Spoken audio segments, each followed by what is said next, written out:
Deputies, could you please take your seats?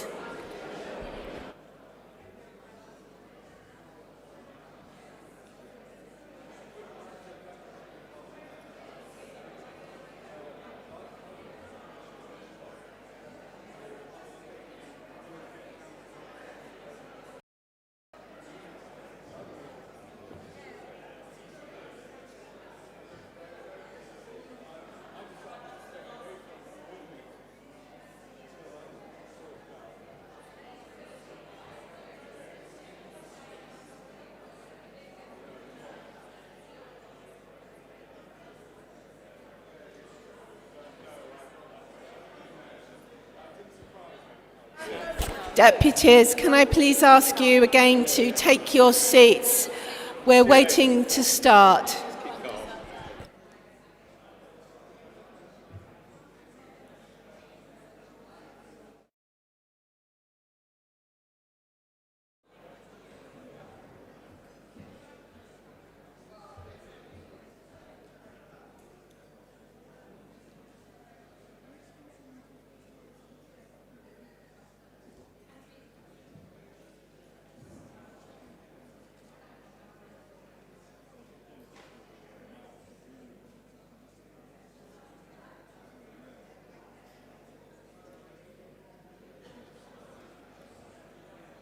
We're now starting in 30 seconds. Please sit down.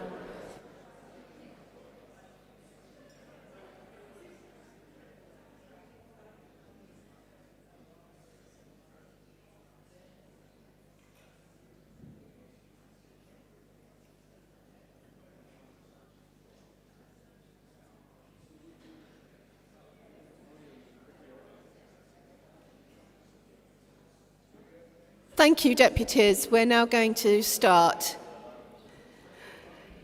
Can I just say at the outset, I'm very sorry for our fellow deputies that are coming down or travelling from the north and the regions, because we know there's extremely bad weather. So I hope if people don't come, you can all excuse that, and any support we can give them is a good thing. I want to say welcome. And as we start, can I please introduce you to the new Director of Operations for the Board, Judy Silkoff, who will be known to many of you. She's standing at the back waving to you. Thank you. So Judy is there throughout the meeting. If you want to discuss anything with her, she will be absolutely delighted to do so. So welcome. Thank you. Thank you very much for coming. What's your point of order, please? Can you explain why it's a point of order, please?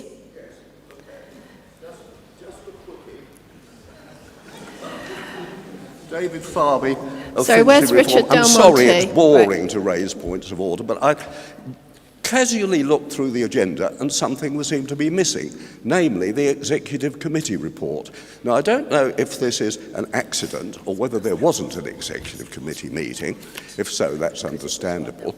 But it says within the rules of the Constitution can I just explain that there shall be an Executive Committee report regularly given at meetings. So if one isn't on the agenda, could it please be restored for this meeting verbally? Thank you. I just want to respond. I'm not sure that was a point of order.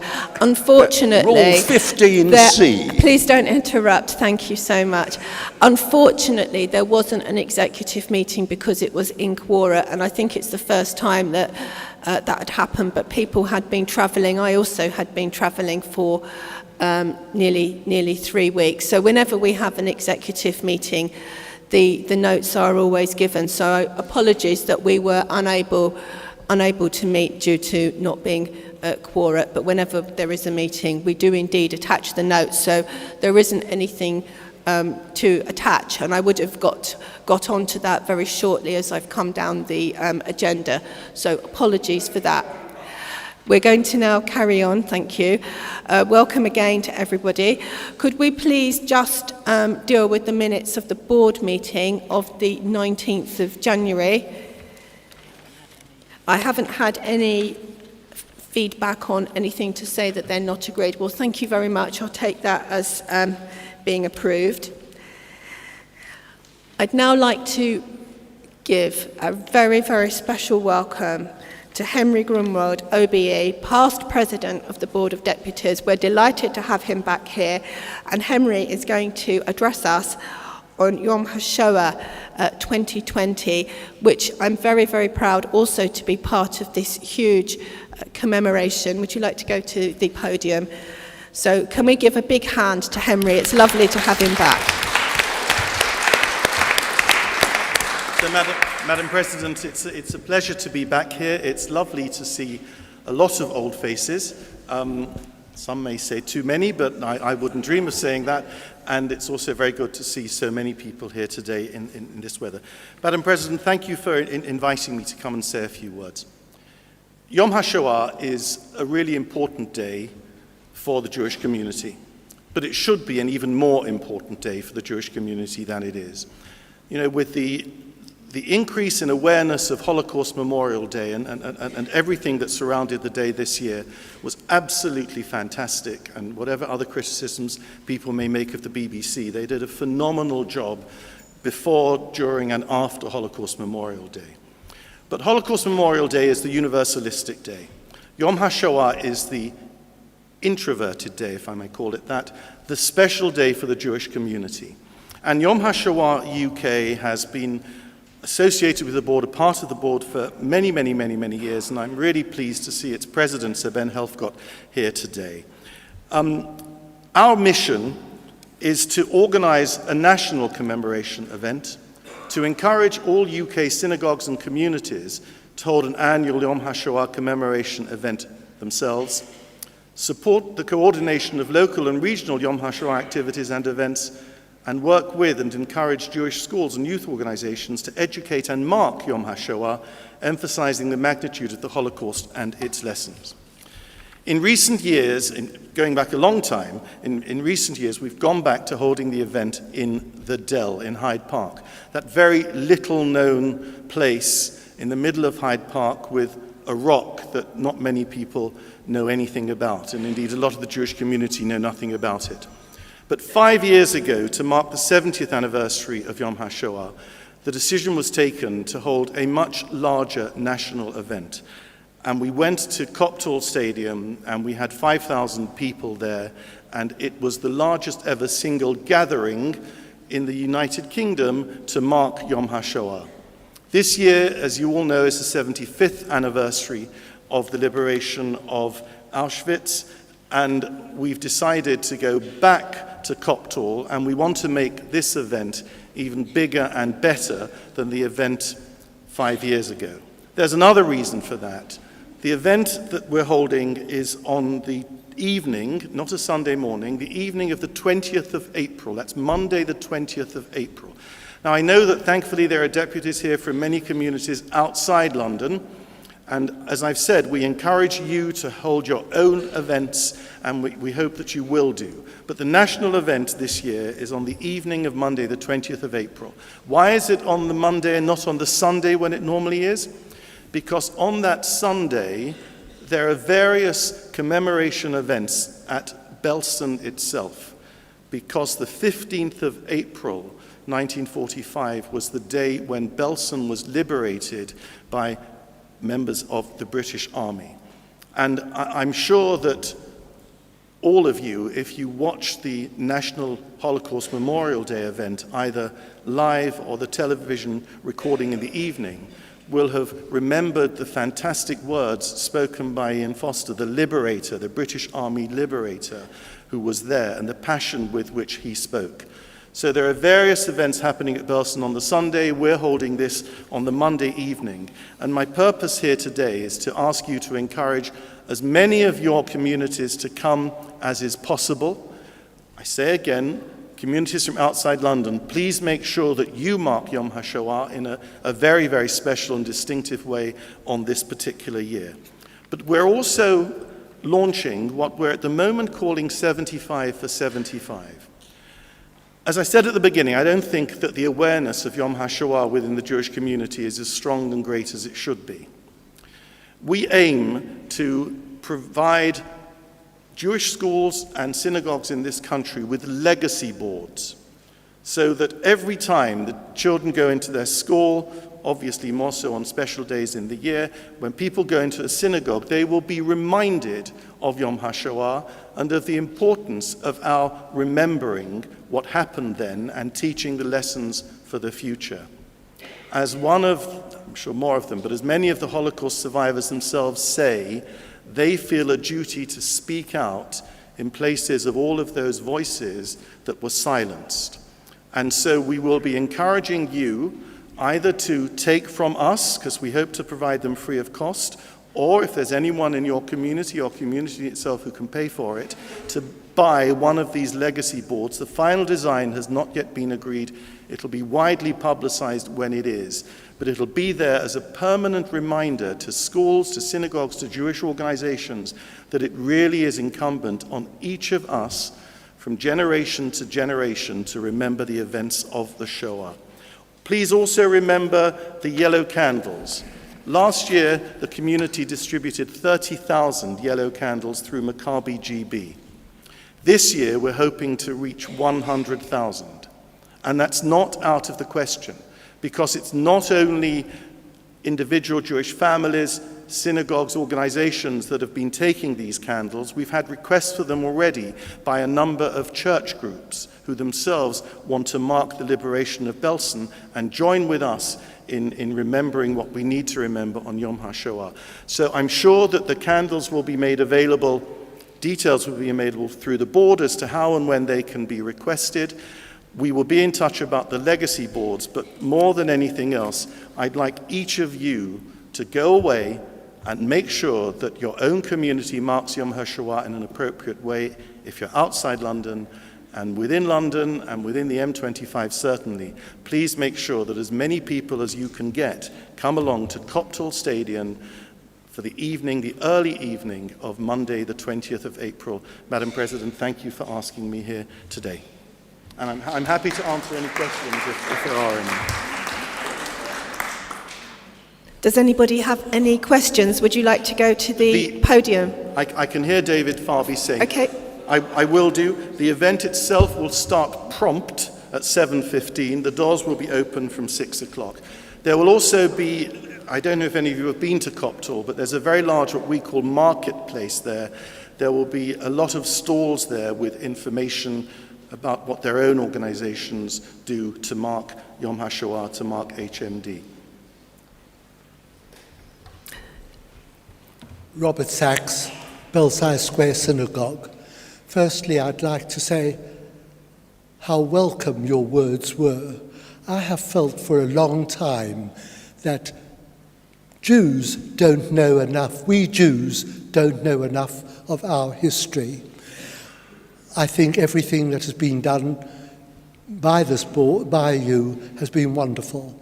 May I ask, could the yellow candles be distributed to churches and charities and other organizations as well to make them aware? It was a wonderful idea. I found it very moving to be able to say Kaddish in my living room on that day. Thank you very much for what you're doing. Robert, thank you. As I've said, there are already churches who are asking for yellow candles, and we'll certainly fulfill any requests that are made. And it is important that others mark it, but it's also equally important to remember that this is the Jewish Day of Remembrance. And welcome though others are to join in with us, my concern is that not enough of the Jewish community are aware of the relevance and importance of Yom HaShoah. You know, Laura Marks, who's here, chairs HMDT, the Holocaust Memorial Day Trust, and they do a fantastic day. But that is the universalistic day. This is our own very special occasion. I meant our own special occasion, yes, and nothing else. Thank you. Thank you. Thank you. Well, can I give a massive thanks to Henry for all his work that he's doing, and I'm also very proud of Maccabi for the amazing yellow candle scheme. It's really something, 100,000 candles.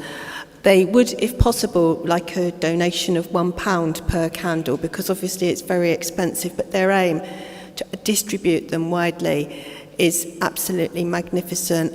And if I can encourage you to get as many people as possible to support the event, can you let us know, deputies, how many people from your constituencies you think can come so that we can try and gauge what else we can do? So can we have a huge round of applause for Henry? Thank you. Thank you, Madam President. I don't remember ever having such an easy ride when I was President of the Board, so it's really been a pleasure to be here today.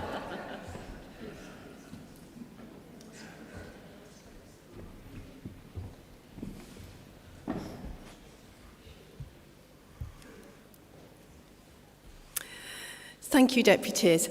Due to there being less business on the board's agenda today and less speakers, and taking into account feedback that you've been given, I'm pleased to say today that deputies will be able to speak for 2.5 minutes, and you can decide whether you want to ask a question or make a statement. But I would like to encourage also people that have never spoken before to also have the chance to come and speak, and I think it's very important that we do that. So let's see how this goes. Can we, moving on to the President's statement, Refuah Shalema to Jonathan Davies and Warren Euston as well, please, and Mazel Tov to Nadine Woodward, celebrating her grandson's bat mitzvah shortly shortly in Jerusalem. Turning to the President's statement,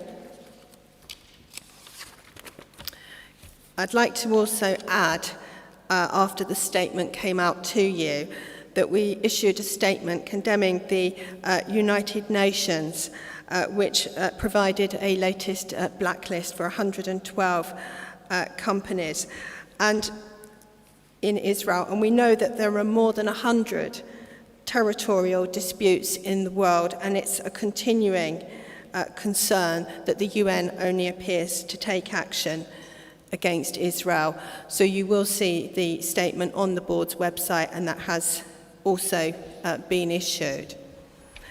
The other matter of concern, late last night, some of you might have seen some pledges issued by Lisa Nandy, and one of them said, I'm just going to read the back end of pledge number 1, recognising there, that's the Palestinian collective right of self-determination and to return to their own homes.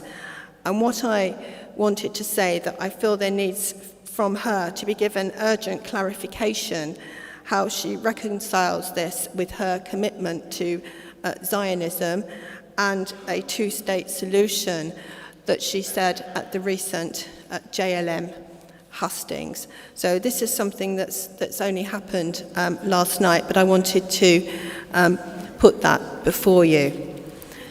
So would anyone, I'm sure you've got lots of questions, would you like to come to the stand? And I say you've got 2.5 minutes. If you want to tell us whether you're making a statement or a question, you can, but it's entirely a matter for you.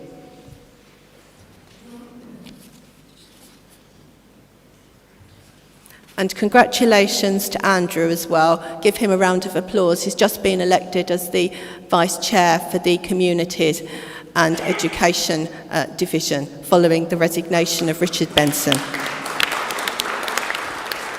Thank you, President. Andrew Gilbert, Reform Judaism. Really not speaking on that, but as a fellow member of the Jewish Labour Movement, I first of all want to congratulate the Jewish Labour Movement on their incredible hustings. I think that the number of people there was more than anything Polizzion or any Jewish Labour section has ever achieved.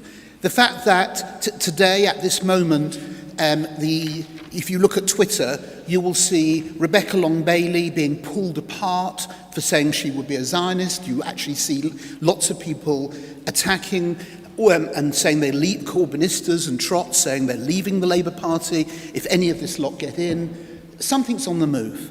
And I would urge the board to try to work carefully and also work, first of all, let JLM take things up. Let JLM do the work on this.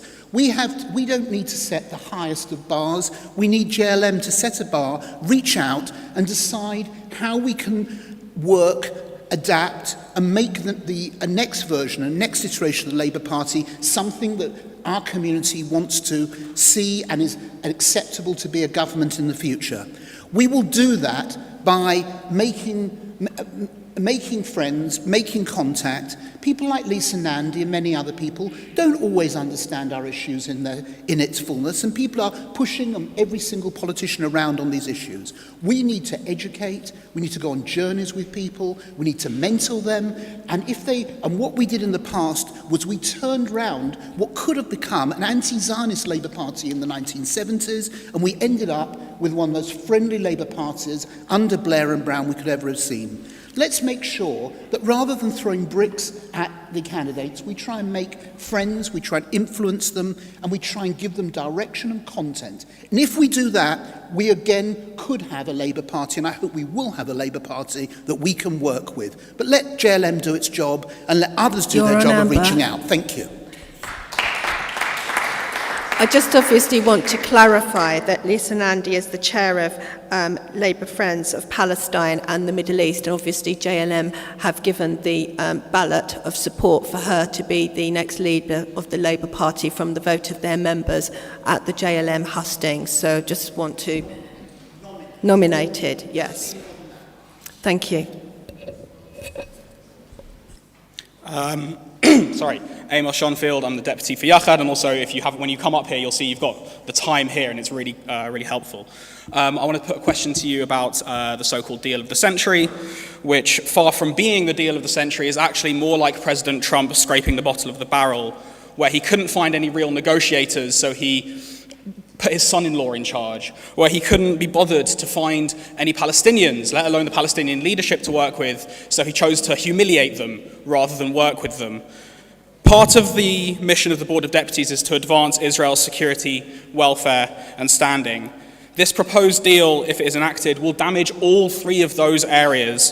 Former IDF Deputy Chief of Staff Yair Golan said that the proposed plan will cause unnecessary tension on the ground, igniting violence with irresponsible declarations of annexation and no one can actually implement and doesn't intend to implement, including our Prime Minister, and it will all end with IDF soldiers lying wounded in hospital.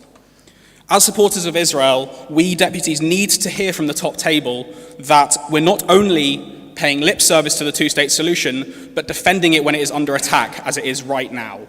We've been talking a lot about how it is that we can work together to achieve a lasting solution, to work with the parties that are negotiating on the ground. This is an externally imposed solution that will kill the things that we are holding dear as a Board of Deputies and as a Jewish community. So what are we going to do concretely to not only just pay lip service and say that we believe in a two-state solution, but to actually work to achieve it?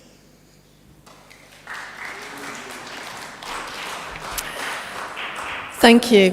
To just repeat that, of course, the Board of Deputies welcomes any proposed peace plan, and it's got to be for the parties to actually talk to each other, and we hope to reach a solution. But I think any proposal for peace should be welcomed, and we have to continue to advocate for a two-state solution.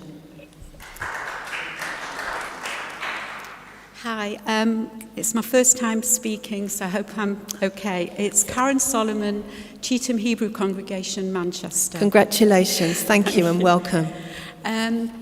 Lisa Nandy made that statement.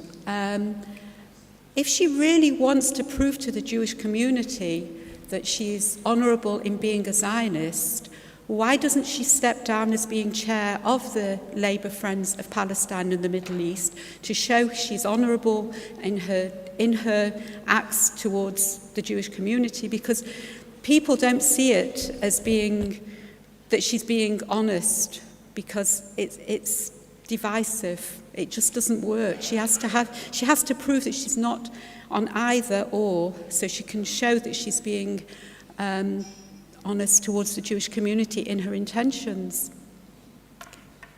Thank you. Thank you for coming to the stand. It's always difficult for the first time, so well done.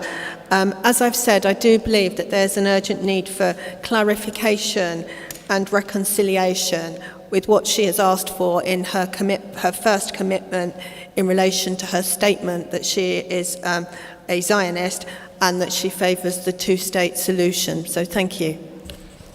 Hi, Sally Strauss from Edgware Masorti Synagogue. This is not about politics, Israel, Palestine, anything, but it is generally about the Board of Deputies. The President, the honorary officers, the staff work tirelessly for the Jewish community, and we should thank them. The divisions also do excellent work, but it's not possible for all deputies to be members for many reasons. Many deputies, including me, are frustrated by the opportunity for debate. Some also find it daunting to speak in front of a large audience or be live streamed. I have, in fact, this morning heard many deputies say that there's no point in coming. May I suggest that the President reintroduces the discussion groups at the end of each meeting, which would, in my opinion, go some way to solve the problem. We did have the discussion groups where people split into four corners, and then we got endless complaints that nobody could hear anything. It is very, very difficult, but I understand your feedback, and we want to hear what people have to say. So let's see how today goes. But it is a very, very difficult with the shape of the room and the time constraints that we've got. But I hear from you that you want to all give your views. So let's carry on for today. But thank you for that. I'm David Samulovich from Mill Hill United Synagogue, first-time speaker. Thank you. We hear friends and enemies who are advocating the two-state solution, and I just wonder, when people say in Parliament are advocating that we should be speaking to the Palestinians, are they suggesting any names who we can talk to who are also not looking to dismantle the Jewish state? Do you ever ask them who they suggest we talk to? Thank you.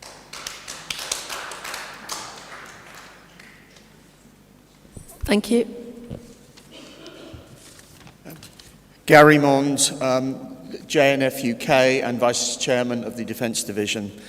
I want to begin by congratulating the President on her condemnation of the United Nations decision to name those 112 companies that have the wonderful temerity to trade in Judea and Samaria. I think the President needs to be strongly congratulated for what she's said. And I also think this is yet another example of the Jew hatred that sadly tends to come from the UN, and we should, at every opportunity, whenever it happens, we should condemn it. Thank you. I also want to raise the issue also raised concerning Lisa Nandy and the Jewish Labour Movement.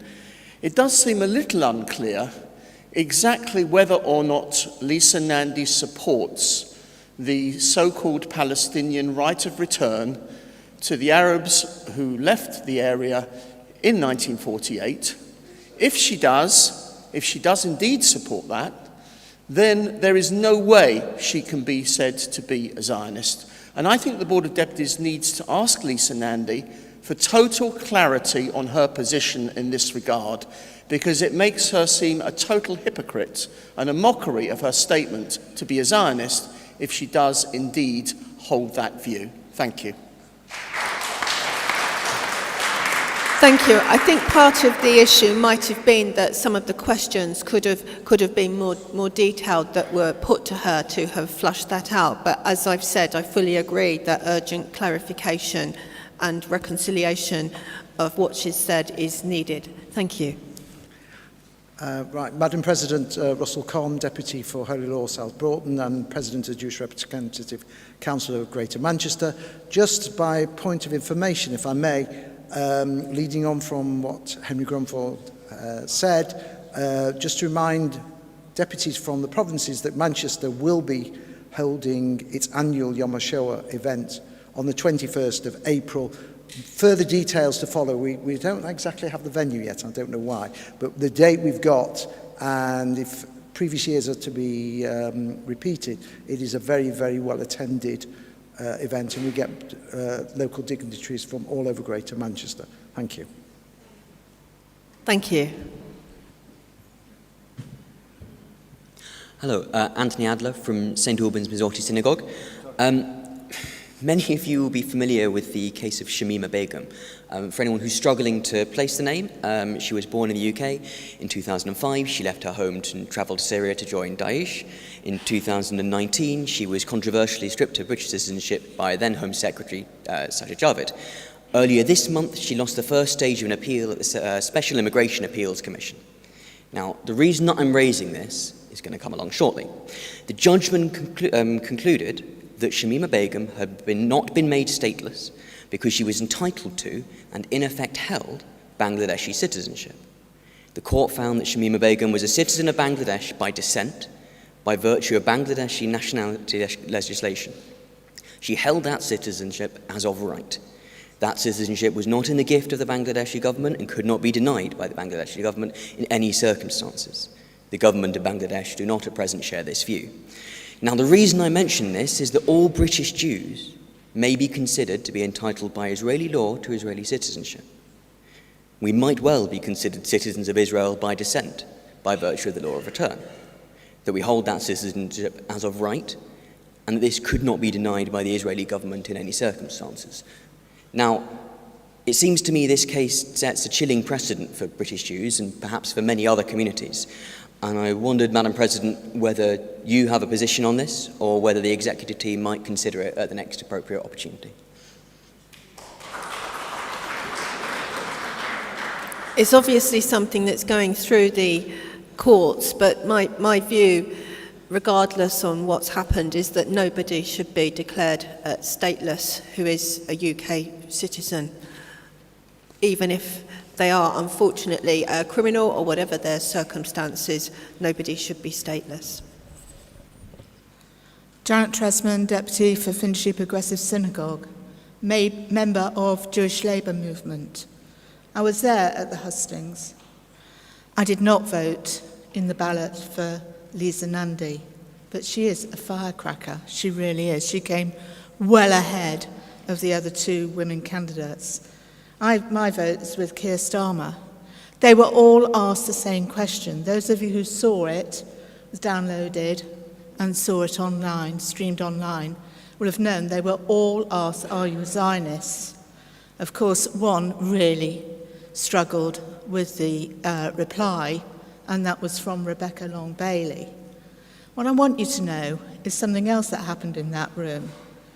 And there were 700 members there, 700. That's an awful lot of people, even more than we can get together. They were asked if they were Labour Party supporters. Everybody put their hands up. I was upstairs, I didn't see what was going on downstairs. But when asked, did you vote for Labour in the December election, there's 3 hands upstairs out of several hundred. You need to know that.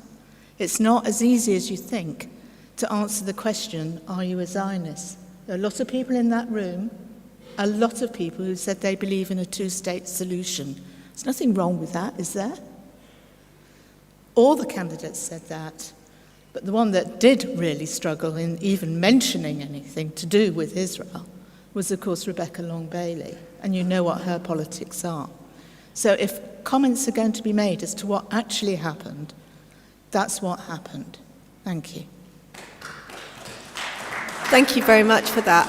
I think it was a very good question, are you a Zionist? But I don't know what other questions were actually asked, but I think there probably should have been, or maybe there were further questions to actually have a clear position on what Lisa Nandy's intentions are, but I wasn't responsible for setting or seeing the questions, but thank you, that's very appreciated.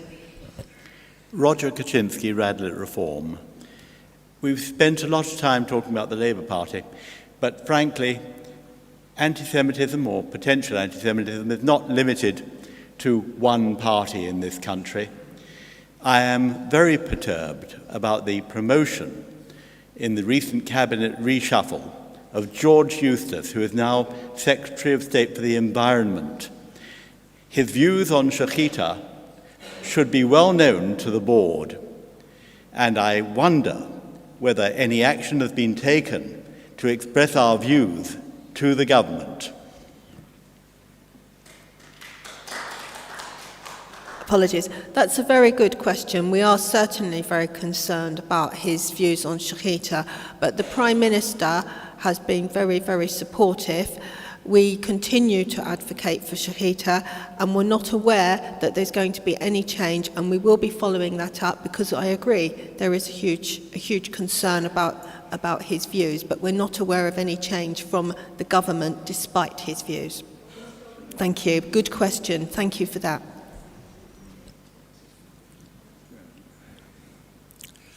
Paul Moran, Glasgow Jewish Representative Council. First of all, President, can I thank you for coming up to Glasgow for participating in the celebration of the Glasgow Jewish community last week. The United Nations and the 112 companies isn't remote, and that can have and may have a direct practical impact on this country. For example, at the moment, Jewish student chaplaincy and the Jewish students at Aberdeen are currently fighting BDS motions and activity within that university. We've already been up to Aberdeen and had meetings with the Director of Finance and other senior members of the university. But the method by which this is being done is they're using the United Nations Compact of 10 principles. The fact that 112 companies have just been released today is not going to help the 30 companies which are under current review. This sort of reinforcement when a decision's about to be made is about the worst thing that could happen. But whatever happens, we will certainly continue with the Jewish students up there to fight it. And whilst I'm talking about Aberdeen, we lost a third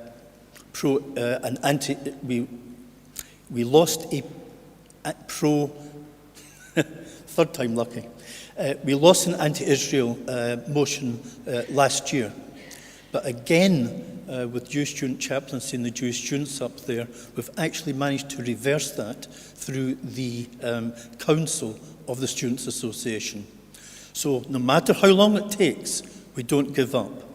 I also want to thank UGS and the JSOC at Glasgow University, where again we're trying to overturn a BDS motion.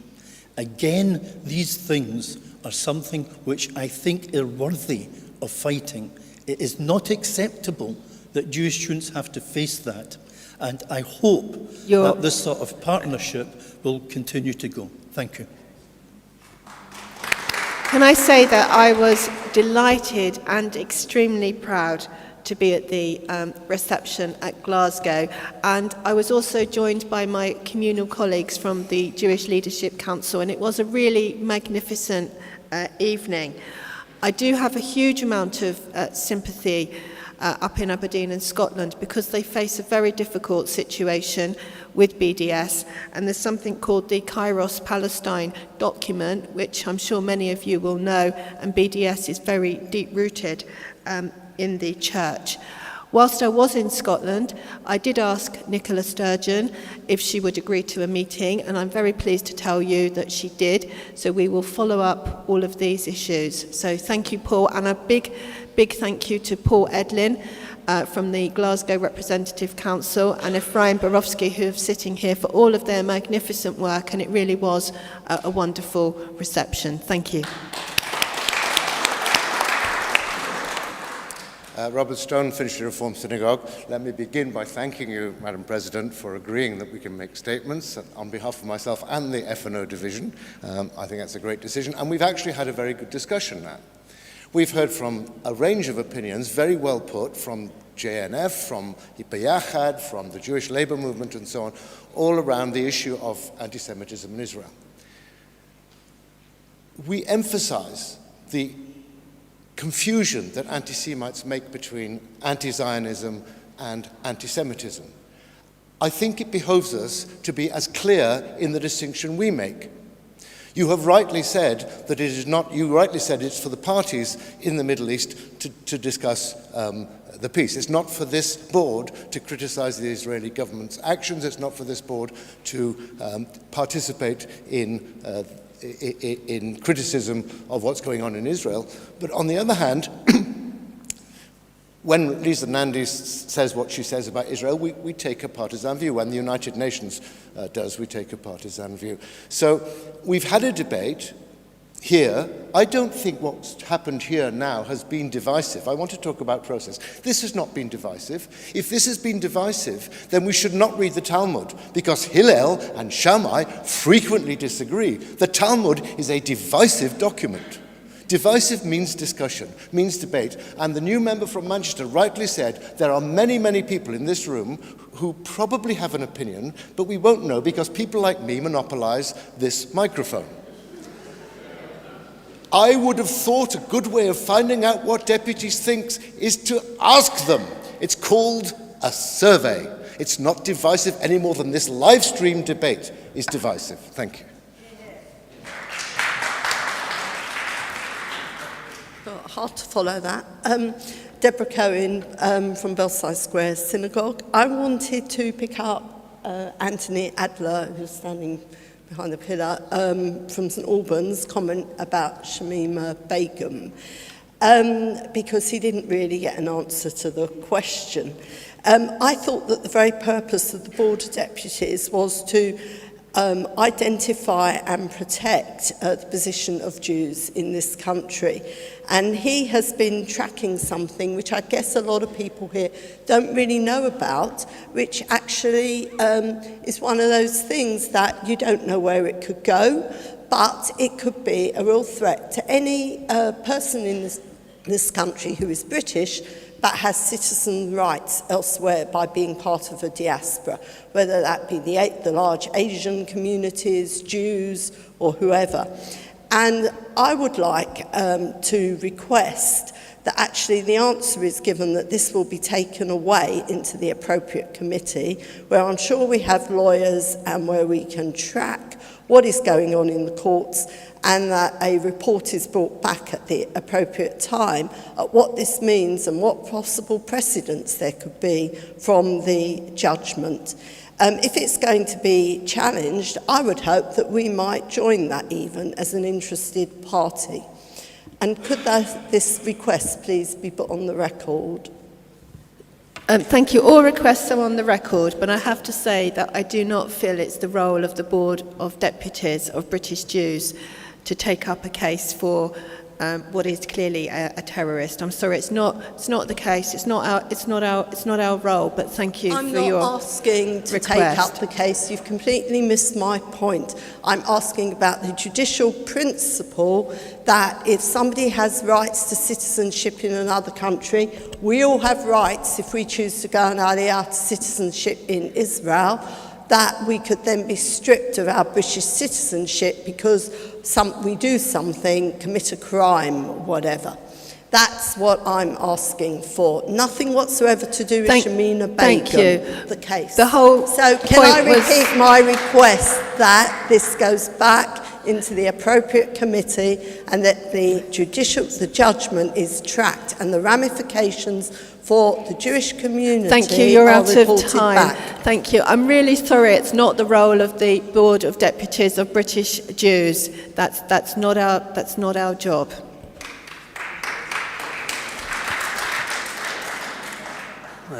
Jonathan Newman, Shomrei Adas. At the last plenary, 2 deputies raised the issue of harassment in Jewish workplaces, implicitly and explicitly in reference to West London. Sorry, I'm really not going to allow that. I'm really sorry. I have 2.5 minutes to make a statement or a question. I'm sorry. That is one thing we said last time. We're not going to be discussing that at the Board of Deputies. The Board of Deputies is Sorry, putting... can you turn off the loud streaming because I'm responsible for the conduct of the meeting. Harassment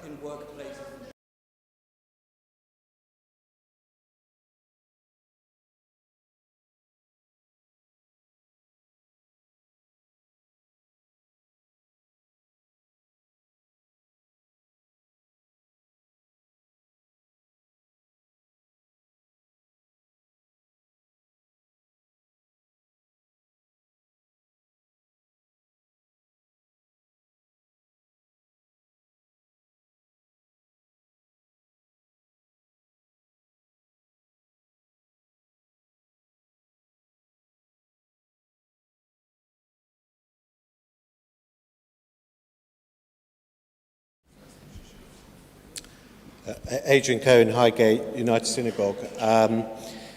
First of all, just wanted just a point of clarification in terms of the hustings on Thursday evening. They were jointly hosted by Jewish Labour Movement, Labour Friends of Israel and Jewish News. I do agree that given the statements from the four candidates, all of which were in their different ways quite positive statements with respect to Zionism and two states, nevertheless, I think it's perfectly legitimate and appropriate that all of the candidates their views are further explored and we do get greater clarification, especially in the light of the further statements made by one of those candidates. Just want to pick up on Robert Stone, and of course, yes, I do agree we should have debate, which is what we seem to be having in spades this morning. In terms of ascertaining people's views, I think that the current situation in the Middle East is a very dynamic one, and I'm not sure that the survey is really the best way to kind of catch people's different views. It seems very much something that's set at a particular moment in time, which is why I think the concept of discussion and debate is a much better way, which is why I think that if we had a special meeting in order to discuss these issues, that would be a much better way of educating ourselves about each other, which I think would be really helpful, rather than sitting in theatre-style chairs. Means we can have a much greater understanding of each other's positions, and also that way get a greater sense of common purpose. The problem with the suggestion of a Palestinian right of return, of course, is that it would undermine a two-state solution, and collectively we do hold by the welfare and the prospects, as well as the right of the Jewish state of Israel, and that shouldn't be a matter of division between us. And finally, Robert mentions Beit Hillel and Shammai, but of course it does behove me to say that there is a rule in the Talmud, which is that Hillel always wins. So Robert didn't tell us who he is, whether he's Hillel or Shammai, but perhaps perhaps that's something that we should leave to discuss further. Thank you. Thank you. Mervyn Smith, Sutton. I'd just like to raise some points. I suppose it's basically a statement with regard to some of the discussion that's already taken place. So far as the right of return is concerned, there have been many Jewish people who have not been allowed to come into the state of Israel. I suppose one of the most renowned was Meyer Lansky. So that situation prevails. With regard to the hustings, I find that it's very difficult to give any respect to any of the members that are standing for the simple point of view that they have never shown any interest in condemning the party leadership relating to anti-Semitism. I find it therefore very hypocritical for them to all of a sudden find a reason for supporting Israel in any form. But one thing that the board, I think, can do, and I've raised this before, is that we require to be able to show the facts and the circumstances that surround the state of Israel's coming, and also the circumstances that prevail with regard to whether or not there has been an occupation. And if one looks at the history in terms of the mandate of 1922, and also that the United Nations under Article 8 accepted that the mandate would prevail. Very difficult, therefore, to be occupying a place that you already have knowledge, access, and acceptance of. And I'm quite certain that the majority of the people who all of a sudden have an interest in Israel have no knowledge whatsoever of the facts and circumstances that are used in a Joseph Goebbels-like scenario. Thank you. He's cut. Thank you.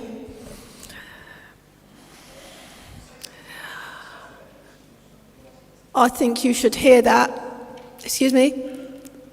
If you'd like to come to the microphone again, Amos, you can have some extra time. You want to wait for Amos? Thank you, Carol. You can, please. Okay. Carol Abrahams, Captain Bromley Synagogue, South East London. Just wanted to record my thanks to Edwin. Unfortunately, I know he's on his way back from Egypt, to make it difficult. Thank you to coming to Lewisham on a really nasty wet night to give the keynote address at the Lewisham Holocaust Memorial Day event. Lewisham has been doing this for 20 years, since HMD was established. Edwin's address was extremely moving, talking about his experience as a child in Iraq. The event is concentrated on young people. We do our best in South East London with the support of Lewisham Council to keep Holocaust Memorial Day important. Unfortunately, I think it'd be very difficult for people from our area to get to Copthall, getting through the rush hour on a Monday evening. So our apologies in advance. And also to add that if anybody's watching the David Baddiel programme tomorrow evening on Holocaust denial, he will have as a special guest Rachel Levy, who is a member of our shul, who's pictured with him in the Jewish Chronicle, and who has been doing wonderful work on Holocaust education. Thank you. Irene. Irene Mansfield, Muswell Hill United Synagogue. I think Lisa Nandy poses us with a very important question of priorities. I'm a member of the Jewish Labour Movement. I think that Lisa Nandy gave an outstanding speech about anti-Semitism. I think it's not possible to know whether she or any of the other candidates actually stood up about anti-Semitism to the leader. All I do know is that she stood down from the shadow cabinet, and that therefore she may well have stood up against anti-Semitism. The dilemma that she directly poses us is that she gave this outstanding speech about anti-Semitism, which is something that concerns all of us Jews in this country, and indeed non-Jews, because racism affects everybody. But she then went on to say last night that she believes in a boycott and certain things which undermine the two-state solution. So what do we prioritize? Do we prioritize somebody who speaks about anti-Semitism and will undoubtedly stand up for us? Or do we dismiss all that and say, well, because she is not an ardent pro-Israeli at the moment, she must be castigated for this? So where do our priorities as Jews, British Jews, lie? And I'm not saying, and I'm not coming down on any one side, but I am saying that it is a dilemma that we as British Jews do face. And when we're voting for somebody to be Prime Minister of this country, we're not voting for them to be Prime Minister of Israel. We're worried about our position in this country, and of course we're worried about Israel. We've got to find out our own priorities. One thing I'm quickly going to say about the UN is the sum of its parts. At the moment, the parts are mostly Arab or pro-Arab, and therefore we must face that. But don't throw the baby out with the bathwater. The UN does some very valuable work. Thank you.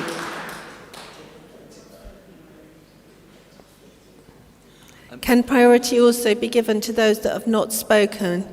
Anyone want to jump in front of me? And Amos, who wanted to.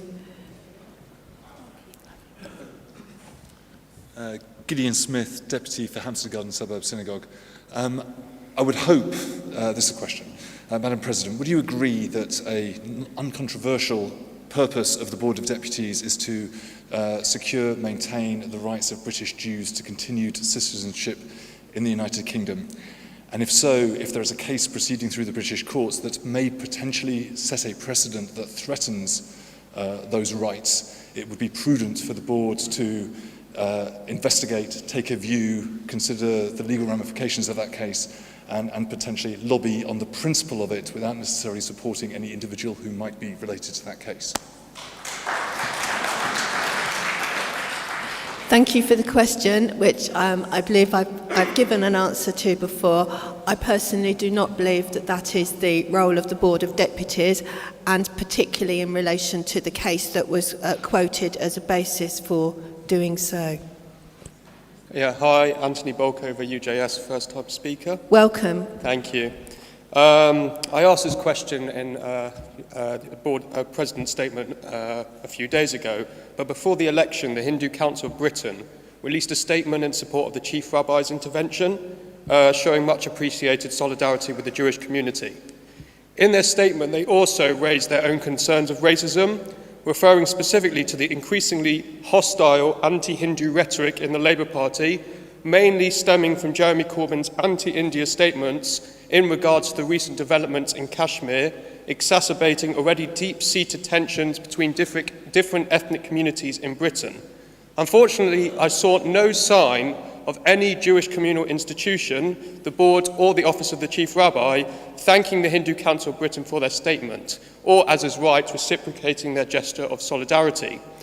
The Hindu community are our natural allies in the UK, and ignoring our friends can never be acceptable. The relationship between Israel and India is also growing rapidly, and it would be a shame if such a friendship isn't forged here in Britain as well.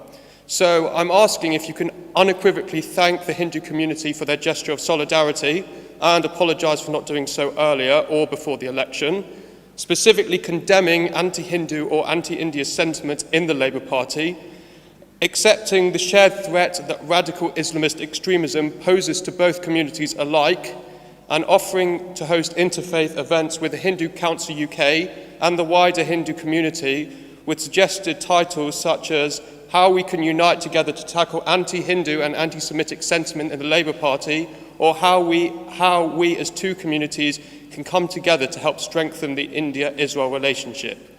Thank you.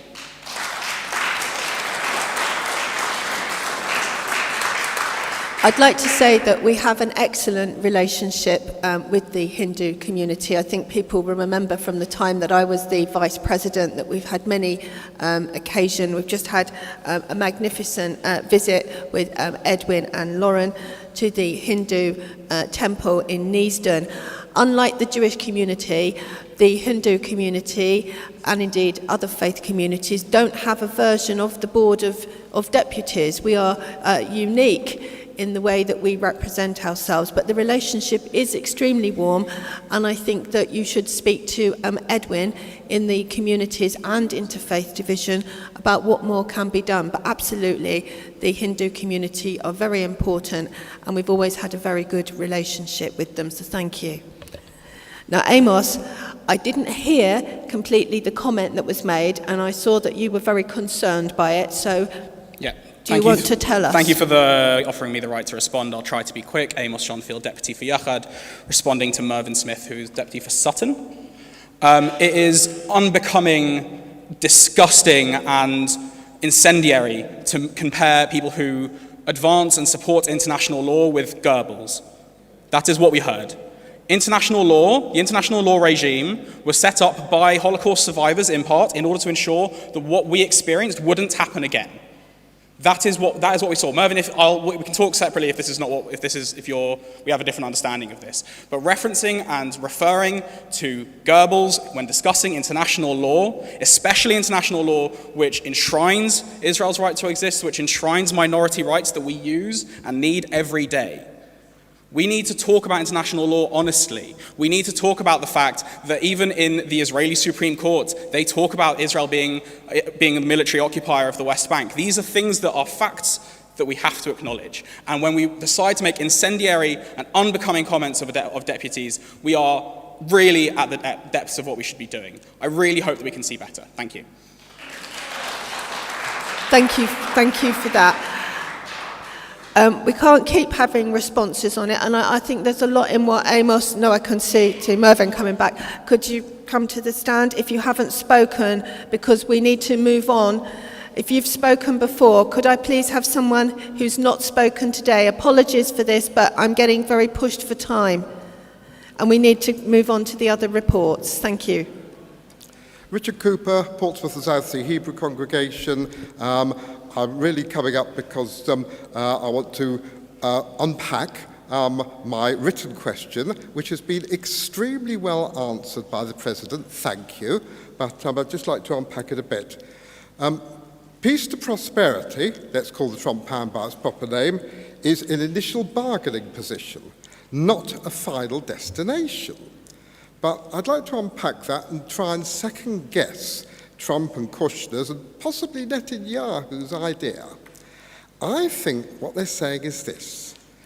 Of course, the Palestinian Arabs are going to reject our proposal. But you've got 4 years to come up with a counter-proposal.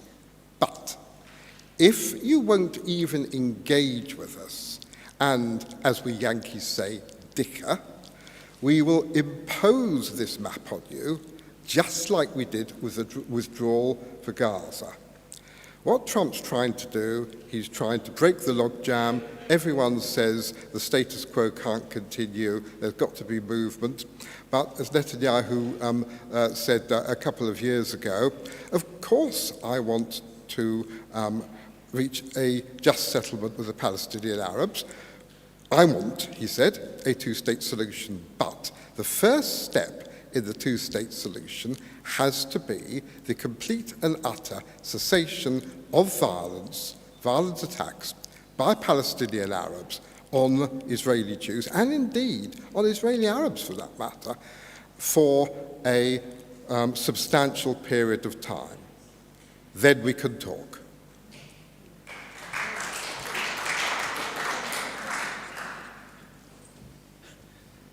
David Smolovich, Milton United Synagogue. You didn't answer my last question. Can I just say, with the greatest of respect, you've already spoken, and I need to have people that have... Thank you Thank you so much. I need to have people that haven't spoken because we're now being pushed for time. We haven't had... Thank you so much, but I'm sorry. Can we have people that have not spoken? And we need to look at what we've got to get through today, because Esther is coming to address us, and we've got the divisional reports and a queue of people here. So thank you. Should I go? David Mendoza-Wolfson, Movement for Reform Judaism. My question really is, what can we do to affect change or have ourselves feel like we're actually being heard? I understand that we've been given an extension to speak, but we seem to be speaking and never really getting answers.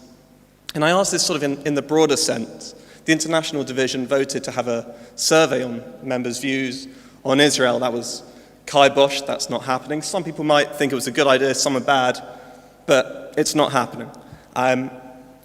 People are asking questions about this Begin case, and they're just told, no, the mood in the room seems to be that people would like to hear more, but we're not being given an opportunity to actually be listened to by you or make decisions. So how can we in this room actually make decisions?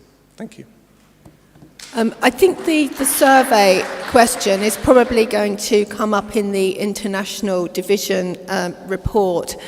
And just so you know, the rest of the deputies might not know, the Louise Ellman, who had been the chair of Labour Friends of Israel, very kindly offered to host an Israel conference where views could be discussed on Israel, and I think she's very well equipped to actually chair such a meeting. It was very good of her to make such an offer, but the International Division declined this situation, and behind the scenes the Defence Division had also issued a motion against the International Division, so there's some complicated set of circumstances. We are also have a constitution, and I don't believe it's in the role of the Board of Deputies to actually investigate or become involved in looking at Shamima Begum's status or citizenship. That's just not the role of the Board of Deputies. It's not a discussion point. It's not in the Constitution. It's not.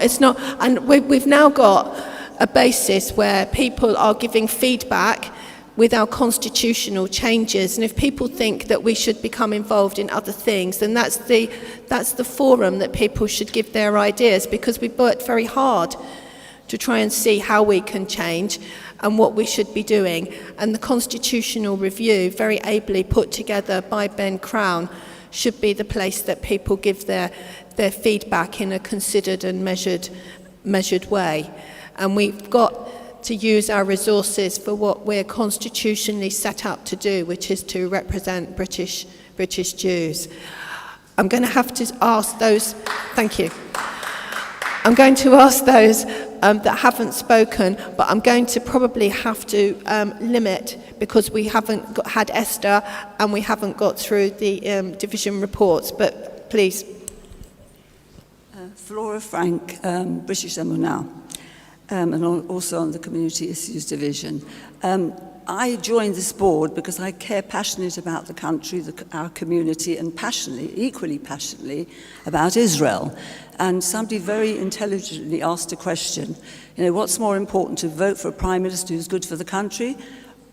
Has he or she got to be good for Israel? And I would say with a resounding yes, because the two go together for British Jews. Otherwise, why are we Jews and British Jews? I think it's very important that we vote for a Prime Minister that's good also for Israel. And I just want to make a point, and it's not trying to score, that somebody said Hillel always wins, the two rabbis who always argued. But what wasn't said, they both argued for the common good. They both respected each other. The Talmud tells you they loved each other, they respected each other, they married within each other's families, and everything was for the good of the Torah, preservation of the Torah. And if we translate it to what we're talking about today, whatever we discuss here has to be good for Israel, for the preservation of Israel. So I would say, yes, we've got to think very carefully what we say, and we have to respect each other's opinions, but we do have to always have Israel in our foremost thoughts. Thank you. I'm really sorry, but I think that we need to bring an end to this session and return to it after the division reports, because we're going to run out of time, and I will remember that you're at the front of the queue. Can I just say that one suggestion that we've actually got is in relation to the citizenship point, is the Defence Division does have a legal challenges working group which could track the case. It doesn't mean becoming involved in it, but we can certainly track the case and give back any information. And the other point I wanted to say is that I am a trustee of West London Synagogue, but the board is not going to become involved in any synagogue issues in relation to such matters, and I just don't feel that that is appropriate. So I wanted to clarify those two things and apologise, but can we come back to you afterwards, because we need to... I think it'll be 2 minutes. I'm sorry, you've got a queue of people behind you. It's not just you, so I'm very sorry. Esther, would you please like to come to the podium?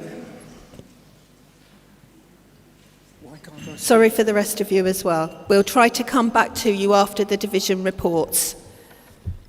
Sure, you'll remind me. Shall I start? Yes? Great. Hi everyone, thank you for giving me the honour of addressing you all today, and also thank you to the board for all the work you've done and all the work we got to do together over the past couple of years. I'm Esther Offenberg, the current UJS president, as said. So I would like to start by highlighting only a few of our many successes, achievements, and moments of beauty my team and students all across the country got to experience in just the last 6 months.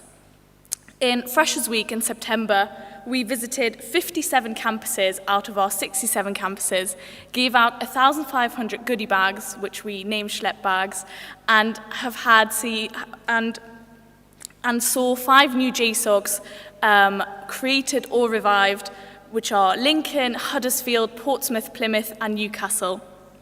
At our annual UJS National Summit, which provides leadership training to JSOC committees and Jewish student activists, we brought 120 elected student leaders from all around the country together. We pioneered brand new counter-anti-Semitism training for student unions and university leadership, and have already delivered training at over 35 institutions. No more are we reactionary, approaching universities and student unions after there has been an incident. We are now proactive, building relationships and with stakeholders all over the country so that, God forbid, if an anti-Semitic incident happens at a university or in a students' union, not only do we have the relationships to resolve the situation, but through our detailed training, university leaders have a greater understanding of their Jewish students' experience and understand modern-day anti-Semitism for what it is. The last year hasn't come without anti-Semitic incidents on campus, whether it be academics teaching conspiracies around the Jewish community, incidents of Holocaust trivialization at student parties, or attempts to shut down dialogue around Israel on campus. But the work done by Jewish students to combat Jew hatred is remarkable. We just need to look to Holocaust Memorial Day, where together with Jewish students, we organized, facilitated and supported events, speakers, memorial services and so much more on 53 campuses, which have run since Holocaust Memorial Day, will run all throughout this month and into March, engaging over 7,000 students, Jewish and non-Jewish. It is so important to take all the messages of #WeRemember and #NeverAgain, which we hear all the time, seriously. As Jewish students, we know our unique responsibility when it comes to Holocaust education. We will be the first generation where we will be bringing up our children without living survivors. We are slowly approaching a time where we will have to shift our whole understanding of commemoration culture so that we can truly say never again and be confident that this message is reaching everyone around us with the same impact as before. I'm so proud that our Jewish students, are leading on that and carrying our history into the next generation. It is stories like these, of which I've just scratched the surface, that we should be hearing and reading about in our newspapers, our shuls and community gatherings, or even just at the Friday night dinner table.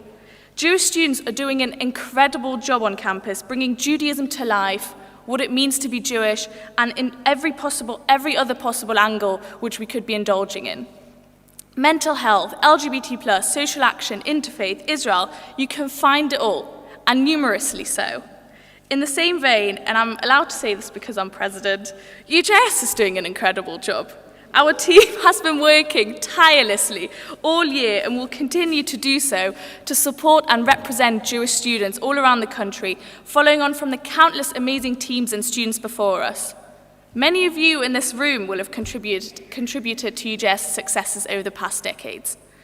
UJS is in its 100th year, going on 101. We're the oldest and original union of Jewish students in the world, and there's a reason the rest of the Jewish student unions in the world look to us. That is the narrative I want to be hearing at this Sunday gossip brunch.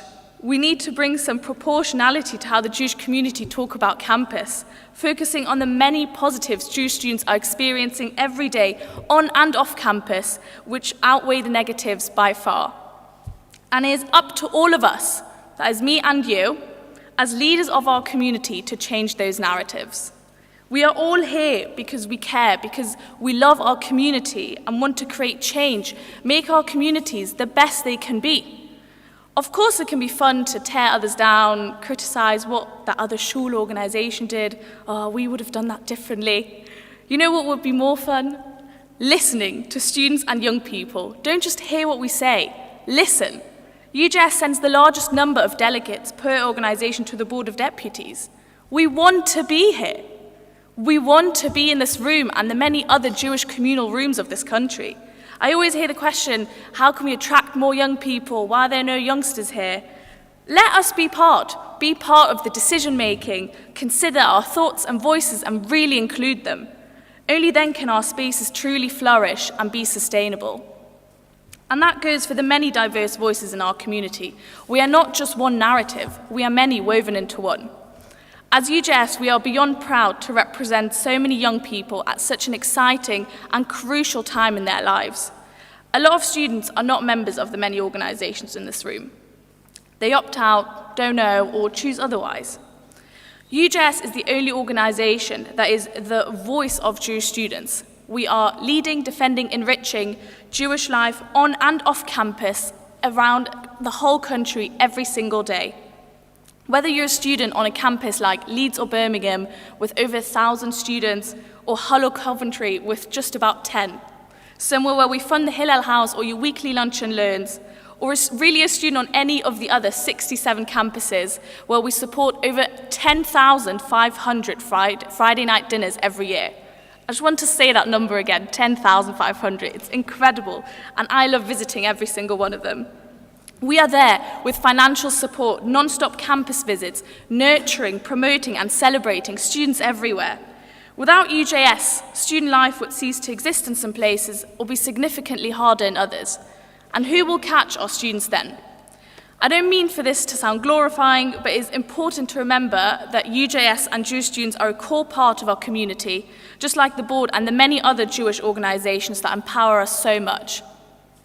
You're about to have the chance to ask me anything, but if you only take one thing away from today, it's that it's everybody's responsibility in here to ensure the continuity of strong Jewish life on campus, UJS, and our many shared successes. Thank you.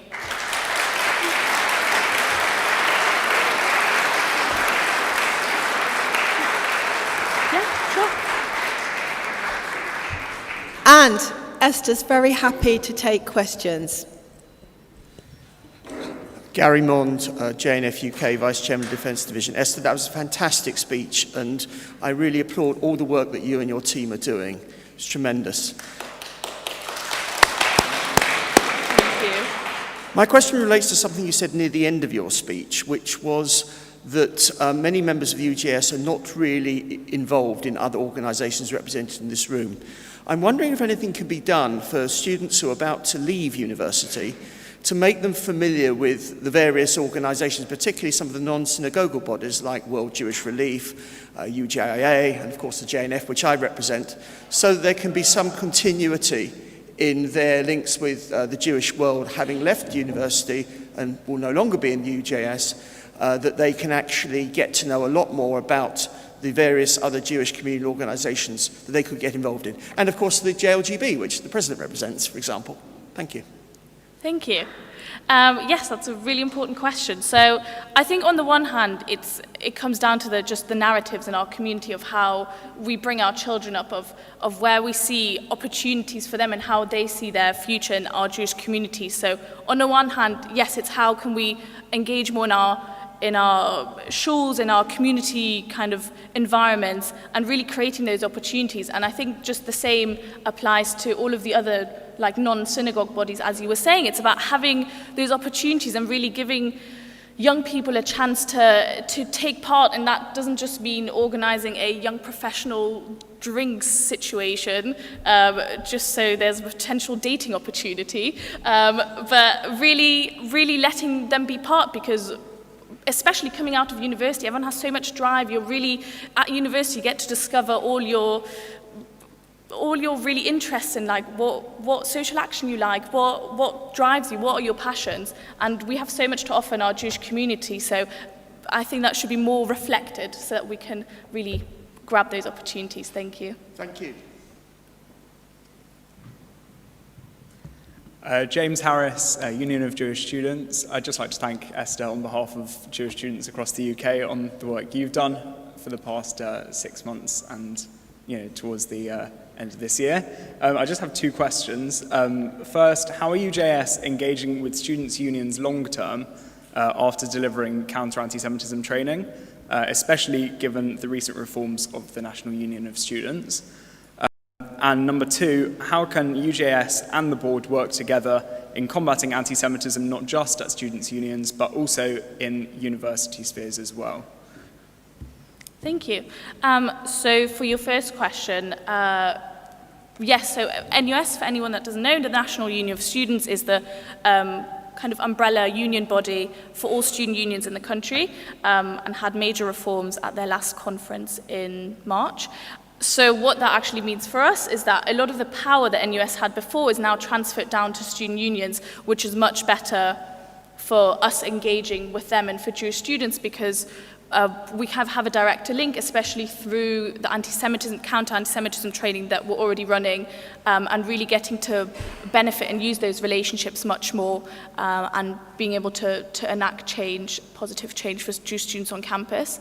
And what was your second question again? Sorry. It was how can the board and UJS work together to combat anti-Semitism in unis as well as student unions? In unis? Yeah. Or unions? Yeah. Well, so not just students. I mean, our counter-anti-Semitism training doesn't just apply to student unions. We meet with vice-chancellors, university staff, really always invite everyone to the meeting, and usually they take up those opportunities, which is obviously great, as student union teams often change on a yearly basis, but university staff and vice-chancellors stay for longer. So it's really good to have that more ingrained support and connection. But yeah, I mean, we're already working with the board on many things, and continuing to work with the board on many things related around anti-Semitism on campus and on and off campus. Just last week we all met with, well, Chris Skidmore is not anymore, but the university's minister, also to talk about the experience and situation for Jewish students on campus. Yeah. Thank you. Susan Pascoe, Israel Community. Thank you for the fantastic work UJS is doing. I wanted to raise the issue of Israel Apartheid Week, which is planned for March. This year, they're planning it under the banner of United Against Racism. Well, we're all united against racism, but it gives a veneer of respectability to what they're doing, which is Israel Apartheid Week. You mentioned you've establishing good relationships with the leaders of the universities, which is so important. I'm wondering whether you're being proactive in raising with vice-chancellors and other leaders that Israel Apartheid Week is unacceptable in any universities, and if you can give your views of the way forward. Thank you. Thank you. Yeah, we definitely talk about the whole issue of BDS and Israel Apartheid Week with them. Actually now for this upcoming Israel Apartheid Week in March, I want to share a really exciting thing that UJS and Jewish students are actually running.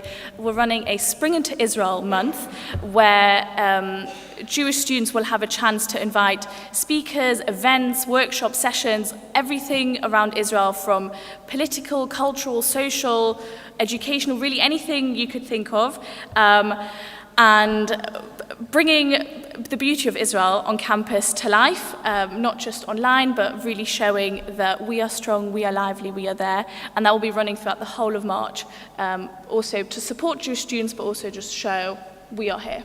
Yeah, thank you. David Fox, Thanet and District Reform. Great speech, thank you very much. The question is, I was wondering how much you've considered formalising the links between the network of JSOCs across the university campuses and the local synagogue communities.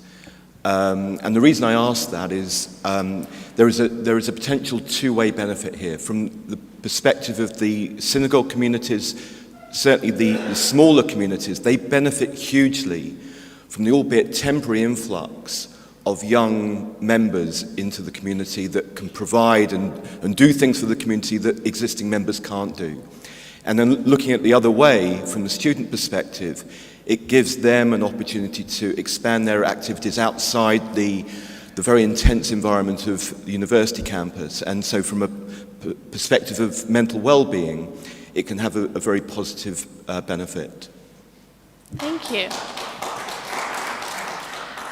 Yes, really important question. So I think that really depends on the campus and sometimes just availability and distance. I went to Birmingham, for example, for university, and I was very active in my local shul, Central Birmingham Shul. Excited to see you all at the regional weekend. But we do always encourage students to really engage with their local shul. A lot of small JSOCs actually also do that. but thank you again for raising the point. We'll obviously encourage them again, but it is always a really great connection to have, not just have your local Jewish student community, but also your local Jewish community, and really expand that. Thank you. All right. Thank you so much. Don't go yet.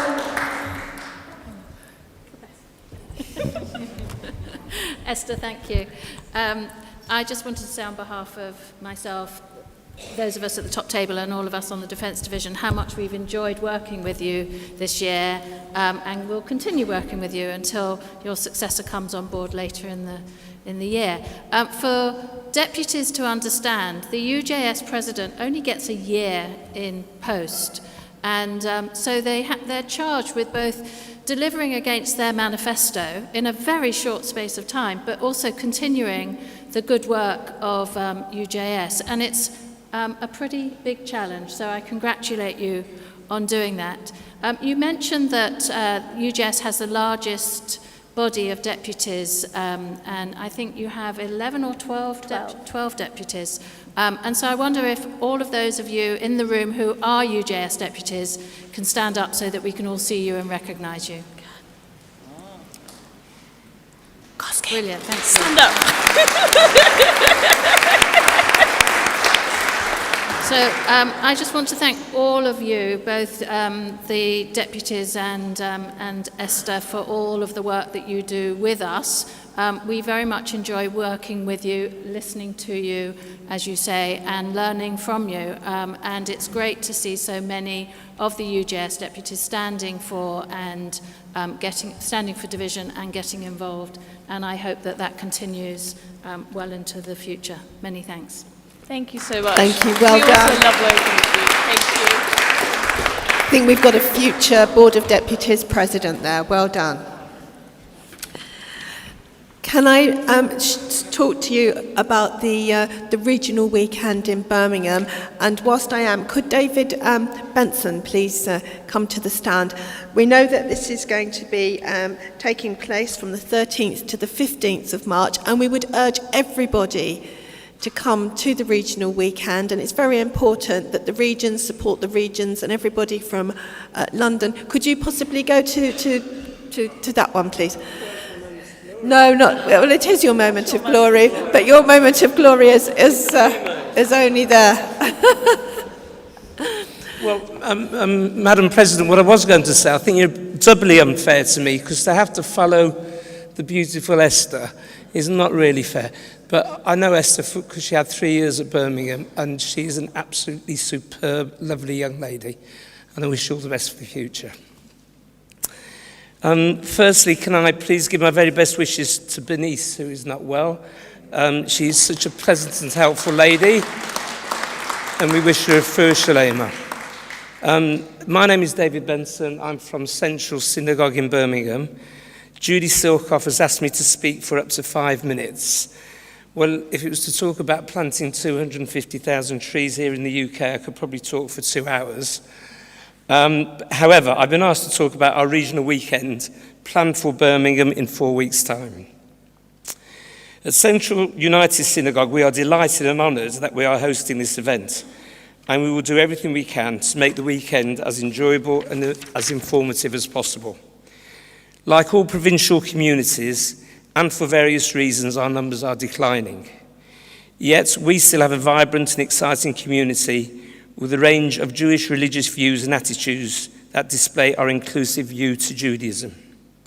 For a small community of maybe 1,500 or less, we do an awful lot, not only in sustaining a twice daily service in the town, but in other areas of learning, social and religious aspects of life, and we are very proud of this. I believe we have a reputation for being a hospitable community. We have a Jewish student population of around 1,000, and I would absolutely recommend Birmingham as a safe and welcoming place for any young Jewish person to come and study. Any stranger or visitor is guaranteed a warm welcome. Enough of the sales pitch. When I was a student about 100 years ago, a fellow student called John Phillips and myself became good friends. John wasn't Jewish, and after a while we were able to talk honestly and openly to each other as friends do. John came from a very, very small village in Somerset of a few hundred people, and he told me he had never ever met a Jew or had any contact or knowledge about Jews before he met me. He then told me he honestly thought, truthfully this is, that Jews had small horns. This was an intelligent man who achieved a 2-1 degree, yet he genuinely believed that was how Jews are. Absolutely amazing. Now, the point I am making is that as so many Jewish communities in the UK are shrinking, and in cases disappearing, there are less and less people of the general population who would have the opportunity to meet and get to know even one Jewish person. So like my friend John, they might have a completely wrong idea of what Jews are like. With one of our main political parties spouting anti-Semitic nonsense, similarly many people would have a perverse view of what individual Jews and our communities are about. And as we know, we are a wonderful community, but if people never get to see or know Jewish people, their views can be perverted. So it is more relevant today that it ever has been that our smaller communities survive to help all of us to have a more harmonious and comfortable Britain for us to live in. I remember at Limwood one year, I attended a talk on the issues of living in a small Jewish community.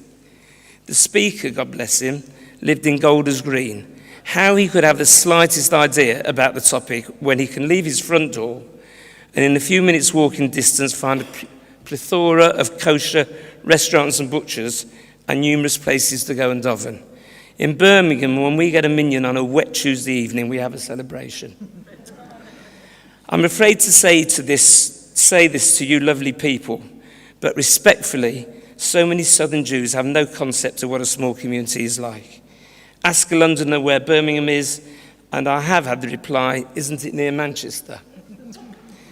So to all you provincial deputies, we all have to stick together and punch above our weight. We have to show all these Londoners what we can achieve and what we can contribute to the happiness and welfare of the whole of the UK Jewish community. So I ask, please, please, make every effort to attend our weekend. If for whatever reason it is not possible for the Friday and Saturday, but just for the Sunday conference, that would be equally as good. Also, I would like to offer an invitation to all you beautiful Londoners to come to Birmingham, to find out where we are, to receive our hospitality, enjoy our canals and enjoy our funny way of talking.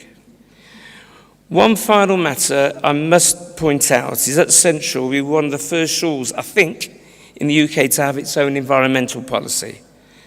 With the climate emergency the world is facing, may I politely ask any visitors to please consider the way they might travel to be with us. Public transport would be ideal.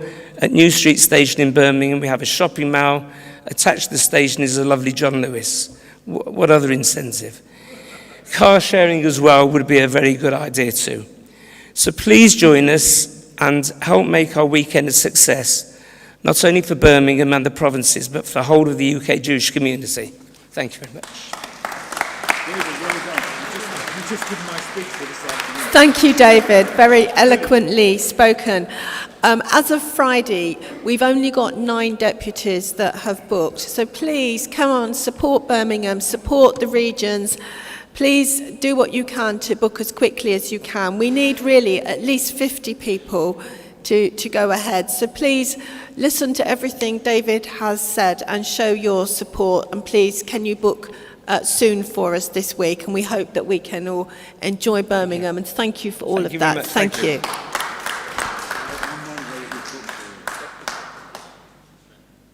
Thank you. Coming on to the division reports. Sheila, can you present your report, please? Thank you, Madam President. Good afternoon, deputies. Pleased and proud once more to present this very full report. Thanks to Talia, Marie, Phil, everybody who's had any input into all the activities since our last meeting. I'm happy to take any questions or comments, but first of all I would like to allude to the survey that Marie mentioned would be in the report, which it isn't actually. But if I can just clarify that the President very generously offered a closed forum for all deputies which would be mediated by Louise Ellman, which would give the honorary officers the opportunity to hear people's views about the board's position on Israel. I was happy to present this proposal to the International Division members at our most recent meeting, and I have to say it was rejected unanimously out of hand. And if anybody would like to comment from the International Division about your reasons for this, I would be happy to hear, and for the President, who has been invited to our next meeting to discuss this with the members, and I hope she accepts our invitation. Thank you. Paul.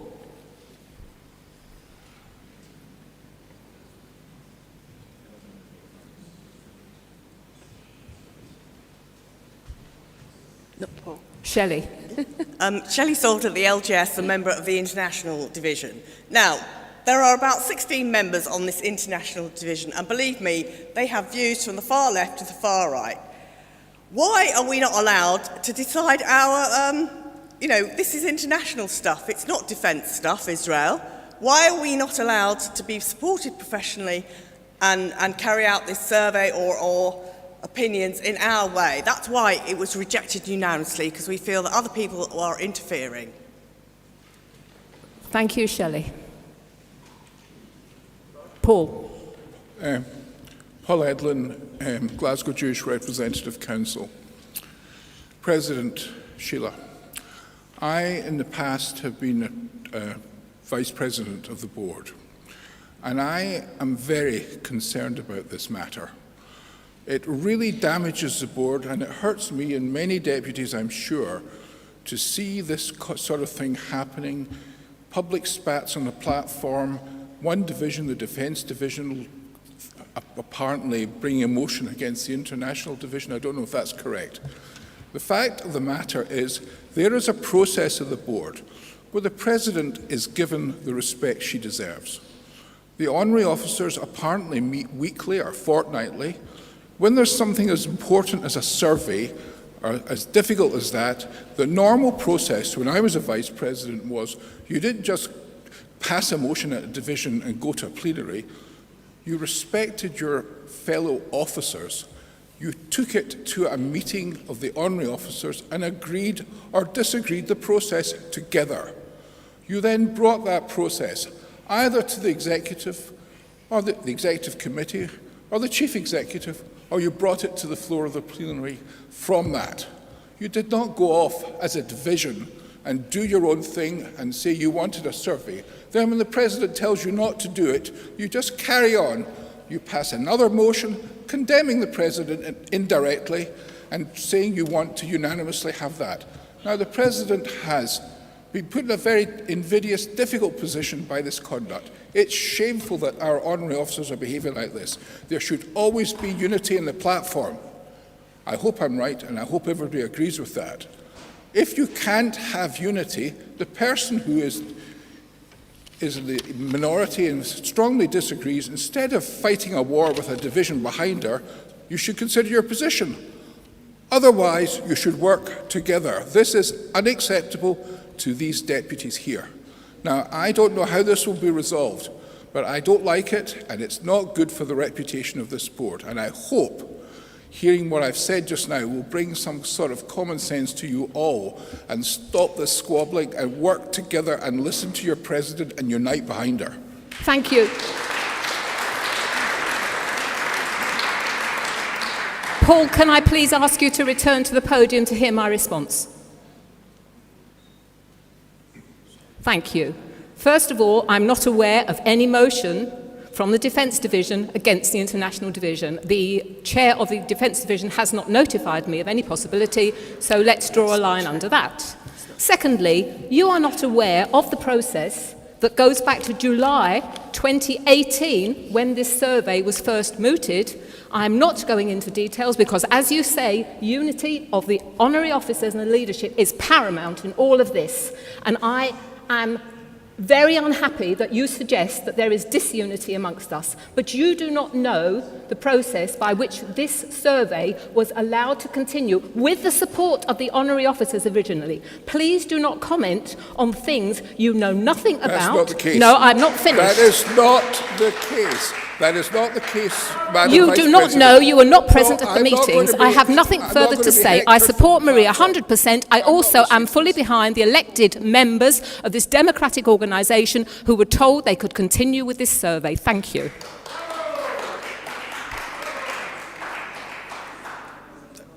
David Behrens, JNF UK, and a member of the International Division. I'm not going to talk about the survey because I thought we'd all moved on from it. One thing that's not mentioned in the report, and it's mea culpa on my part, because I was at the last meeting, is about what is being done to monitor the prosecution of Israel at the International Criminal Court. It's particularly pertinent where people continue to use the term occupation, which is actually a dagger at the heart of Israel's existence. There is a widespread consensus within Israel that the territories in the Jordan Valley will become permanently part of Israel, and that Israel will be applying sovereignty to those areas and to the areas of Jewish settlement. It's not a question of annexation. So the whole issue of people repeating this mantra of occupation and giving a license to those who support the boycott, divestment and sanctions movement against Israel is very dangerous, and it does relate to the fact that people believe that Israel falls under the jurisdiction of the International Criminal Court is all tied together. So I do think it's important that this issue is monitored, and I'm asking as to what extent it is being monitored. Thank you, David. That's very useful, and I'm sorry for the omission. Thank you. We will follow up with Talia, who is not here today, and we'll email you with the position up to date. I hope that's okay. Thank you. David. Afternoon, David Farby, Finchley Reform. This is not so much a request as a reminder. My constituency about 6 months ago, as you may recall, raised a matter, a concern, a sort of little worry we had about a situation regarding the progressive community within the State of Israel. And our point was greeted with sympathy, and we were told that it would be subsumed into the survey, and that after that, the International Division would undertake various lines of debate and dialogue with Israel. If the survey isn't continuing, could I just remind you of that? I was reminded about it a little later, and I was told that it wouldn't be kicked into the long grass, but there would be action taken about it. So I'm sure several of us deputies from our constituency would be only too pleased to meet Sheila after the meeting, just to go over that again and to see what now might be done. Thank you very much. Thank you, David. Can I say I would love to chat with you, but I have to say at this moment in time it's the President's prerogative to suggest a way forward on what, if anything, is going to happen with the survey. Gerald Fox, Bedfordshire Progressive Synagogue. First of all, Sheila, excuse me, but I'd like to apologise to our excellent speaker, Esther, and to our President for not getting off the lectern, because you cannot hear what is said from the committee on those microphones. There's an echo in here. When you get to the lectern, it's like listening to a railway station announcement. So I do apologise for that. The question I was going to ask is more of a generic one, but it is applicable to your committee as well. Holocaust Memorial Day, we look at the 10 stages of Holocaust. And the first 2 stages are name-calling and us and them, separating things.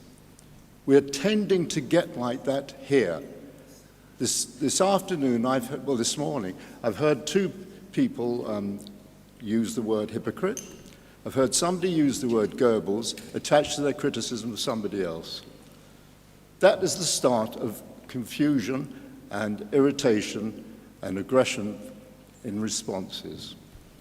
Similarly, when you support the Hindus, don't go into the trap of being accused of being anti-Muslim, because this is another problem. I mean, I'm on a committee that is interfaith, and we have to be very cautious about who we support and how we support them, with the caveat that we also support everybody else.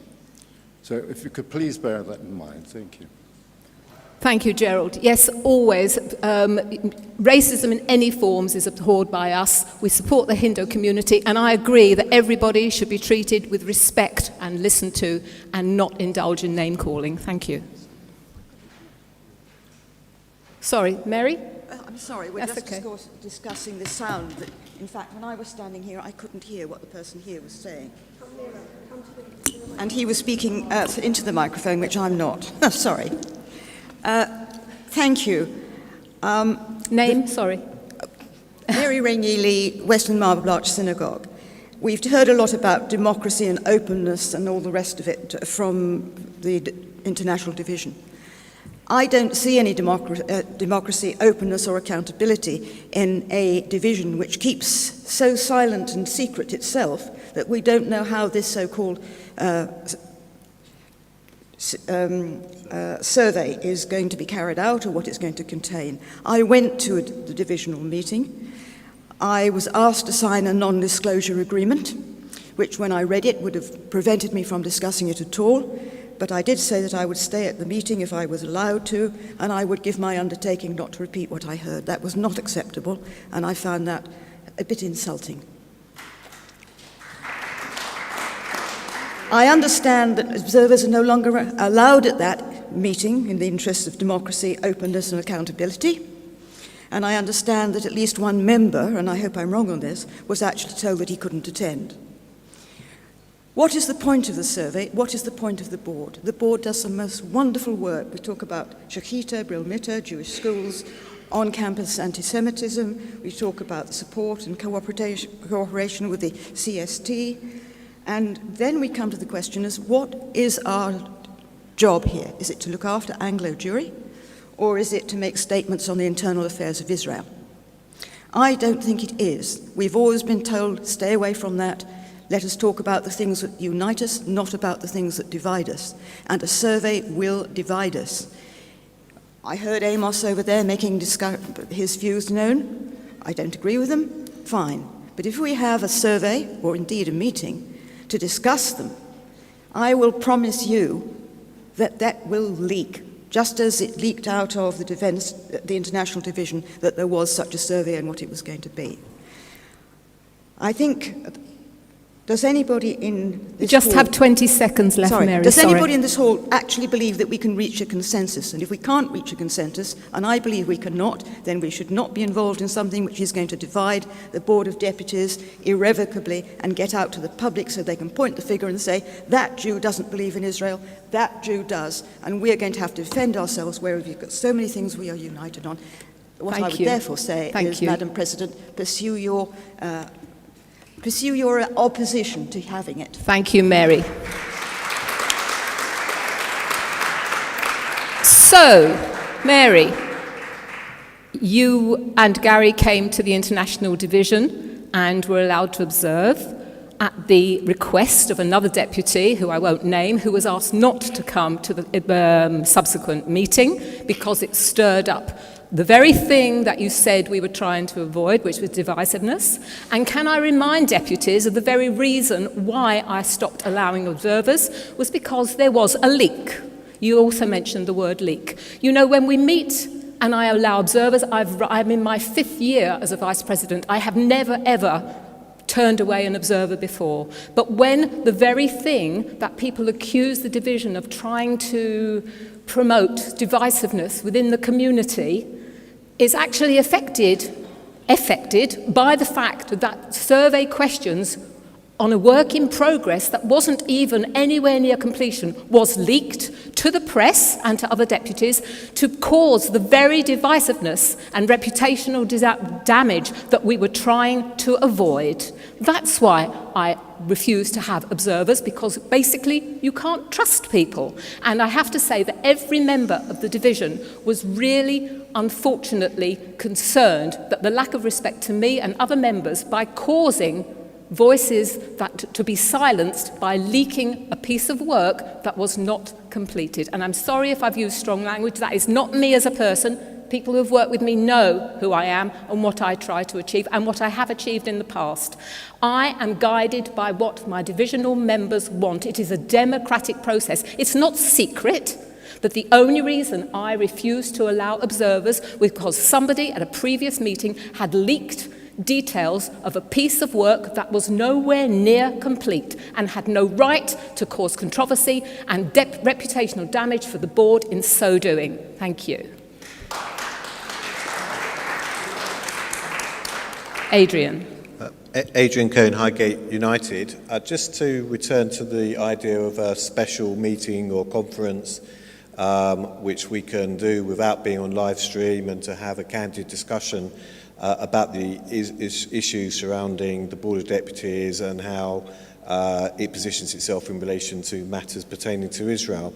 It is a bit disappointing that the division has rejected that, and I think that the point here is that the board is at a time when things are becoming very fractious and there's a lot of stress on the centre ground of the community. We kind of have to find a way in which the board can continue to represent the vast majority of Jews, and that obviously there are certain issues where there is a lot of polarisation, and I think that this idea of a meeting was at least a way to try and to address that issue. I think what people fear here is that the board would move away from a position of trying to encompass a broad consensus of views to a sort of elective dictatorship where one part of the board imposes its view, the majority on the minority. But the problem is the board can't really function like that. It will just lose people, it will lose communities. And just the survey itself seemed to be triggering a reaction. I mean, I agree it's unfortunate what happened with the leaking, and I think that some of the reaction against the board, which I've been very on the record in saying has been disgraceful. But I think that at least if we had a meeting where we could come together and talk about these issues, that would be a way of trying to bolster and build a consensus and reinforce a centre ground and find a way collectively forward. And it may be the division has rejected, the international division has rejected this because it's a kind of visceral reaction to what's happened about the survey. But I think that all of us should just try and move on and try and plot a path which does take us in a sort of more positive space to sort of do what's best for the Board of Deputies as a collective. Thank you. Thank you, Adrian. Hi, Diana. Yes, thank you. I'm not actually, as you will know, Sheila. Sorry, can you give your name, please, Diana? Sorry.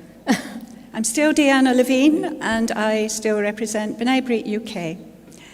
I'm actually speaking here today because the President gave a fantastic speech, as I'm sure she did to all, as I know she did to all the other shuls that she went round. Woodside Park is my shul, of which Edwin Shuker is also a member, and he represents the shul, and I represent B'nai B'rith UK, but that doesn't stop us speaking to each other. Anyway, briefly, the President suggested that I speak to you about this, which I'm happy to do in detail, but I'd just like to mention it because it affects anybody who's not necessarily and who may be a member of the International Division.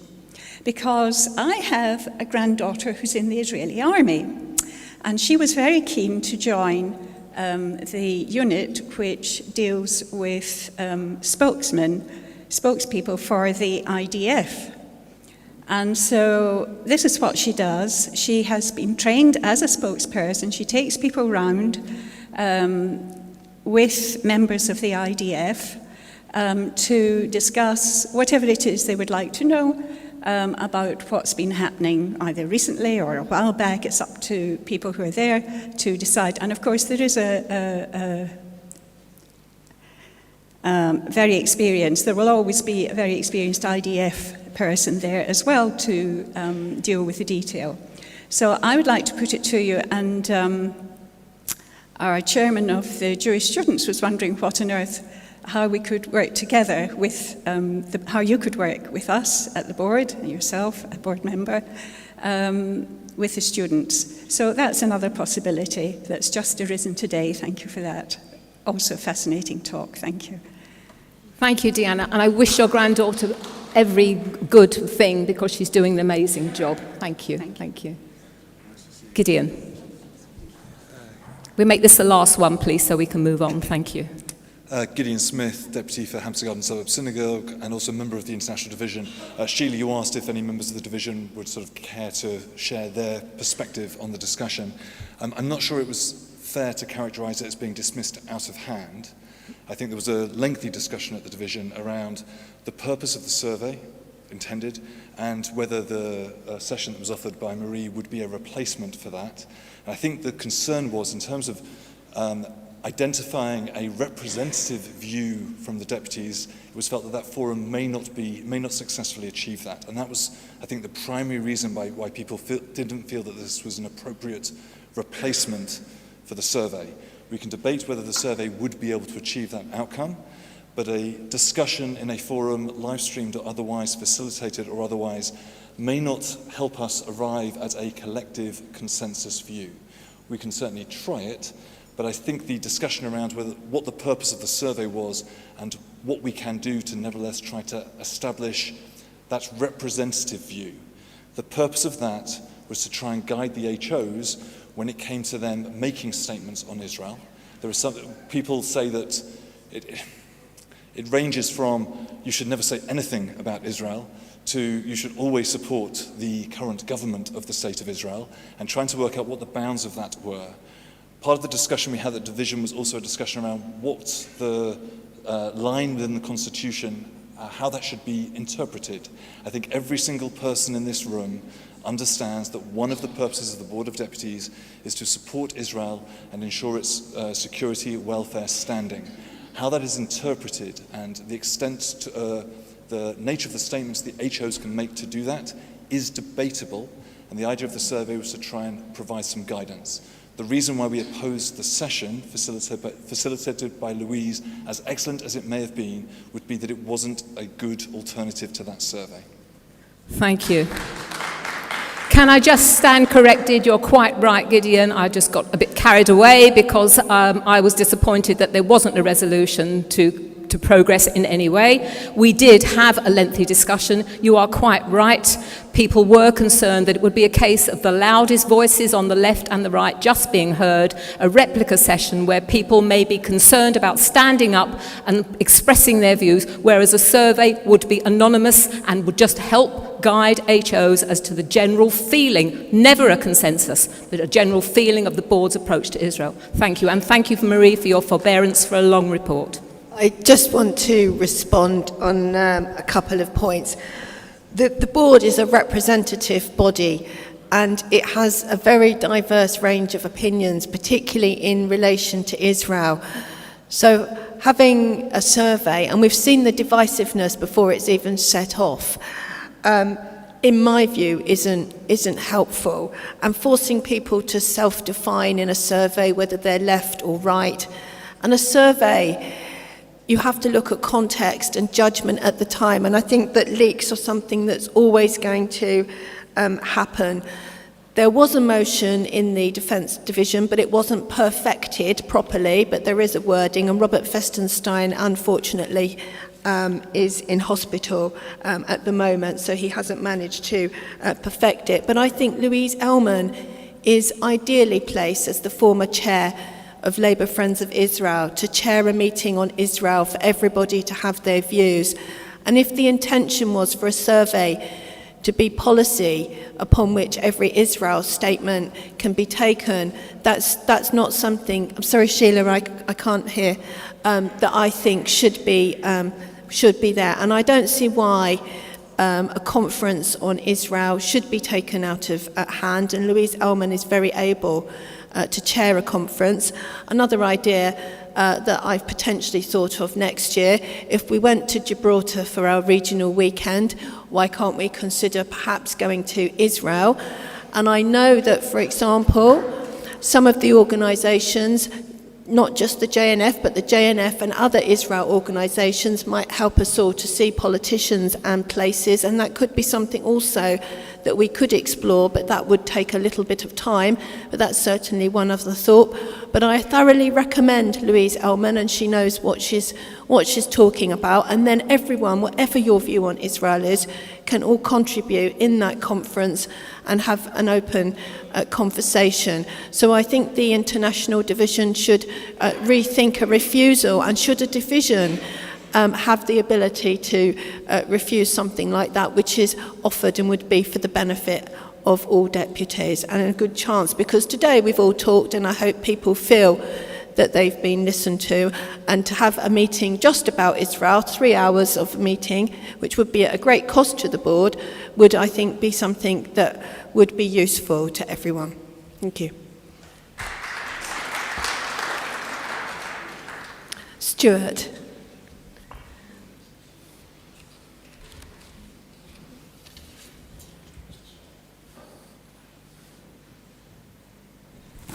It's pretty much in the report.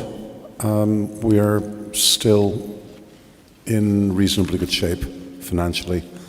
I'm delighted that we've made some progress on the organisational side, even though it's a very specific thing. And congratulations to Robert Stone for taking the lead in driving forward the idea that maybe we have a slightly more relaxed format when we're able to, when time allows, in terms of how much time people have to speak and the form that it takes. I also just want to thank in particular out of the divisional members, Richard Sassoon, whom I neglected to mention last time, for the work he's doing, particularly on the risk management side of things. As always, I'm very happy to take questions at the level of detail offline at any time, and people are welcome to come along as observers to our meetings. As always, I always imply we're going to do this. We really will do this eventually, because we're getting, we're beyond the halfway point of the triennium. Some of you have not really got behind the efforts to bring in the community contribution from the communal contribution from your respective schools or other organisations. It'd be really helpful if you could be more responsive on that. Equally, there's still some issues around rep fees that need to be resolved. But for once, I'm actually going to encourage you to spend money. £50 a head is available to each of you who signs up for the regional weekend in Birmingham. We are willing to subsidise that, but you only get your £50 if you sign up. So please get on with it, and hope to see you there. Again, any questions, happy to take now, but if it's at the level of financial detail, happy to take these things offline. Thank you, Stuart. If there's no questions, Amanda? Oh, sorry, there is one question, forgive me. Janet Tresman, Finchley Progressive Synagogue. Can we have a coach laid on from London to and from Birmingham for the Sunday plenary? Then we might not claim the £50. Let's just look into it. I'm not going to say yes or no now. But thank you for that, Janet. Thinking of the environment. But Janet, I also think about our bottom line. That's what I'm here for, in part. But thank you, Janet. That was we will look into that. Thank you. Brian Humphreys, Finchley Reform Synagogue. Apart from the fundraising at the dinner, is consideration being given to any other form of fundraising activity?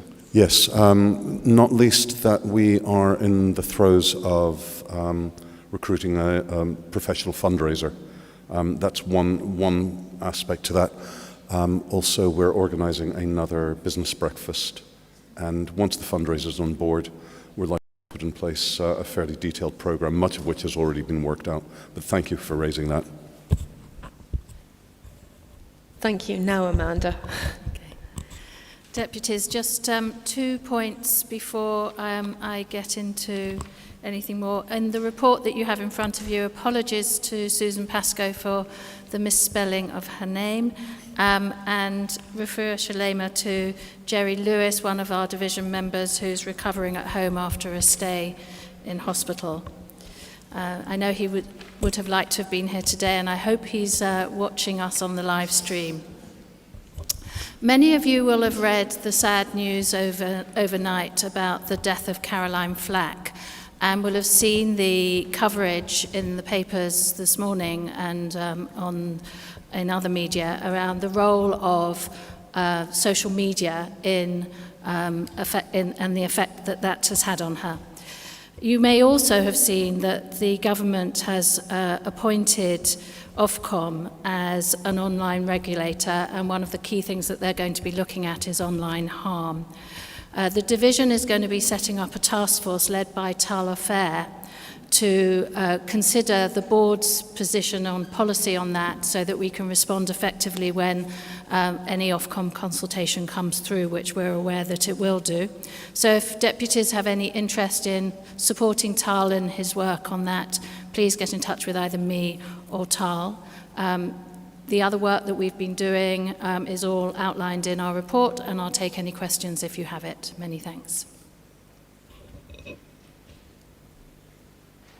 Thank you. Terrific. Thank you. Edwin, unfortunately, hasn't made it back. So can I ask if anyone's got any questions? Perhaps Andrew Gilbert will be able to answer them in relation to Edwin's report.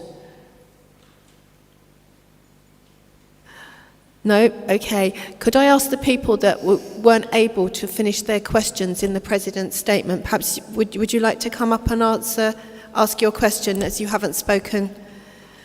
Would you like to come? Yep. From UJS, thank you.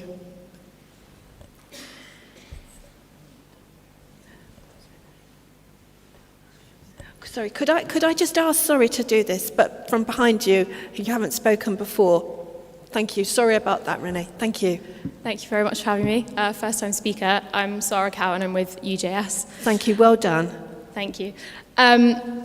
My question regards child refugees. I'm sure everybody knows the recent Brexit withdrawal bill did not include the Dubs Amendment within it. And it's UJS policy to unequivocally support child refugees and the work that Lord Dubs does with child refugees. And I just wondered from the Board of Deputies if they could provide that, support, if you could kind of enlighten us on the work that you're doing in order to support child refugees, because a meeting that UJS had with some delegates from different universities, he wanted to speak to us about kind of experiences that Jewish students face on campus, and he was very supportive, but he did give a very, very loose and didn't really provide us with any information about where this bill and the Dubs Amendment will be within the Brexit legislation. So if we could have that support from the Board of Deputies for child refugees, that would be much appreciated. Thank you very much.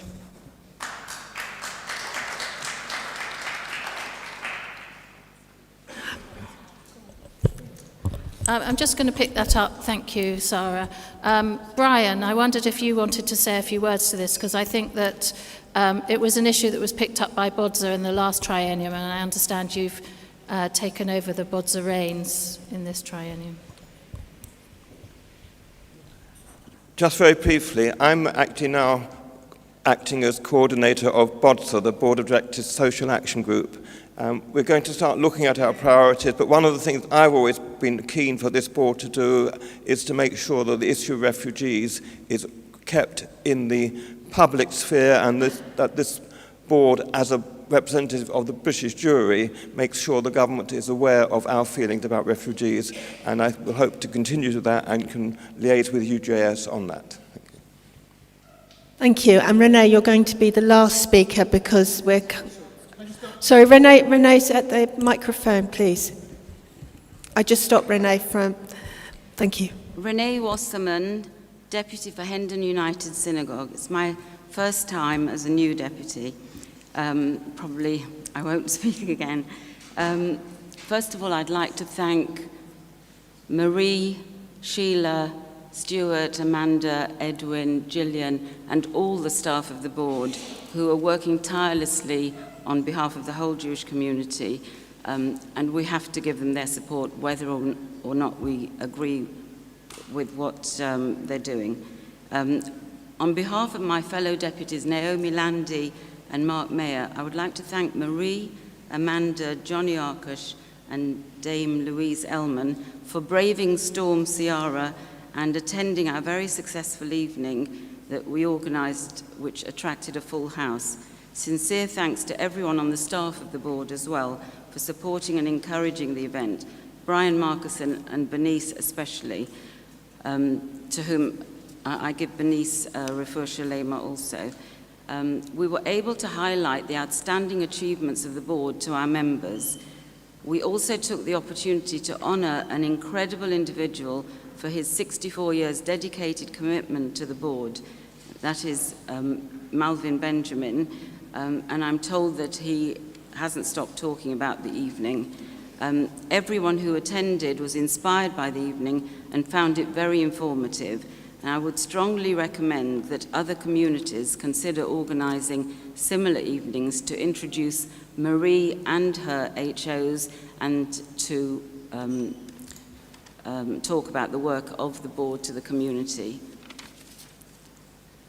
Thank you. Right, there's two of you. Can you decide which one of you is next behind? Thank you so much. Okay, right, Andrew's not spoken, so can Andrew come first? Sorry. Say one line, sorry.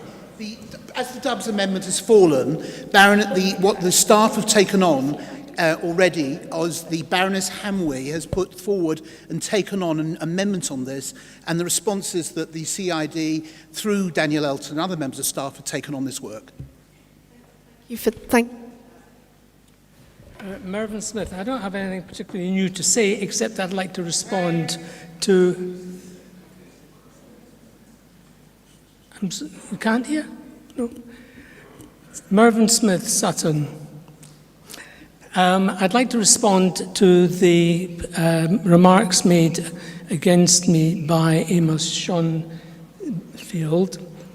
There's a great deal of venom expressed by him, which I think is both unfair, unreasonable, and perhaps rather juvenile. But the remark that was made related to an expression, and the expression applying to an excess of falsification in language is related to Joseph Goebbels. That is what happens when people make false statements, but continue to make false statements, and people then follow those through as though they were correct. That is a term that I have used in such circumstances, and I would use quite happily again, because it does emphasize the terrible situations that can arise when people make false statements. Thank you. I'm afraid on this one, I don't think everybody is in agreement with that. And whatever people's views, and we do have very diverse views as Jews, tolerance, respect is something that's really, really important. We've had so many issues as a Jewish community to deal with. I really would also like to try and concentrate on those issues where we can have a consensus and where we don't have any further divide amongst us, if possible. And I want to thank everybody for everything that they've said today. And the way to feed in what we want for the future is to do that through the work of the Constitutional Review. And I hope everybody will really think about what they want for the board going forward. And we have to be a place where everybody can have their views respected. And sometimes we can't be uniform about those views. Now, I know Ruth would like to say something, and I want to be a very good thanks to Ruth because she's a mentor to our new deputies. So I think we need to say thank you for your great patience. But if you can...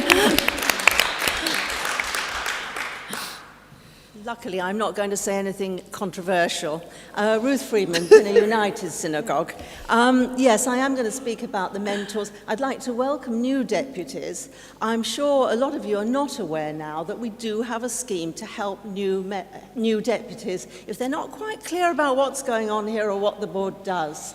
If you would like to have a mentor, please see me, give me your email address, and I will set it up for you to have somebody to help you through this wilderness till you reach the promised land. Thank you.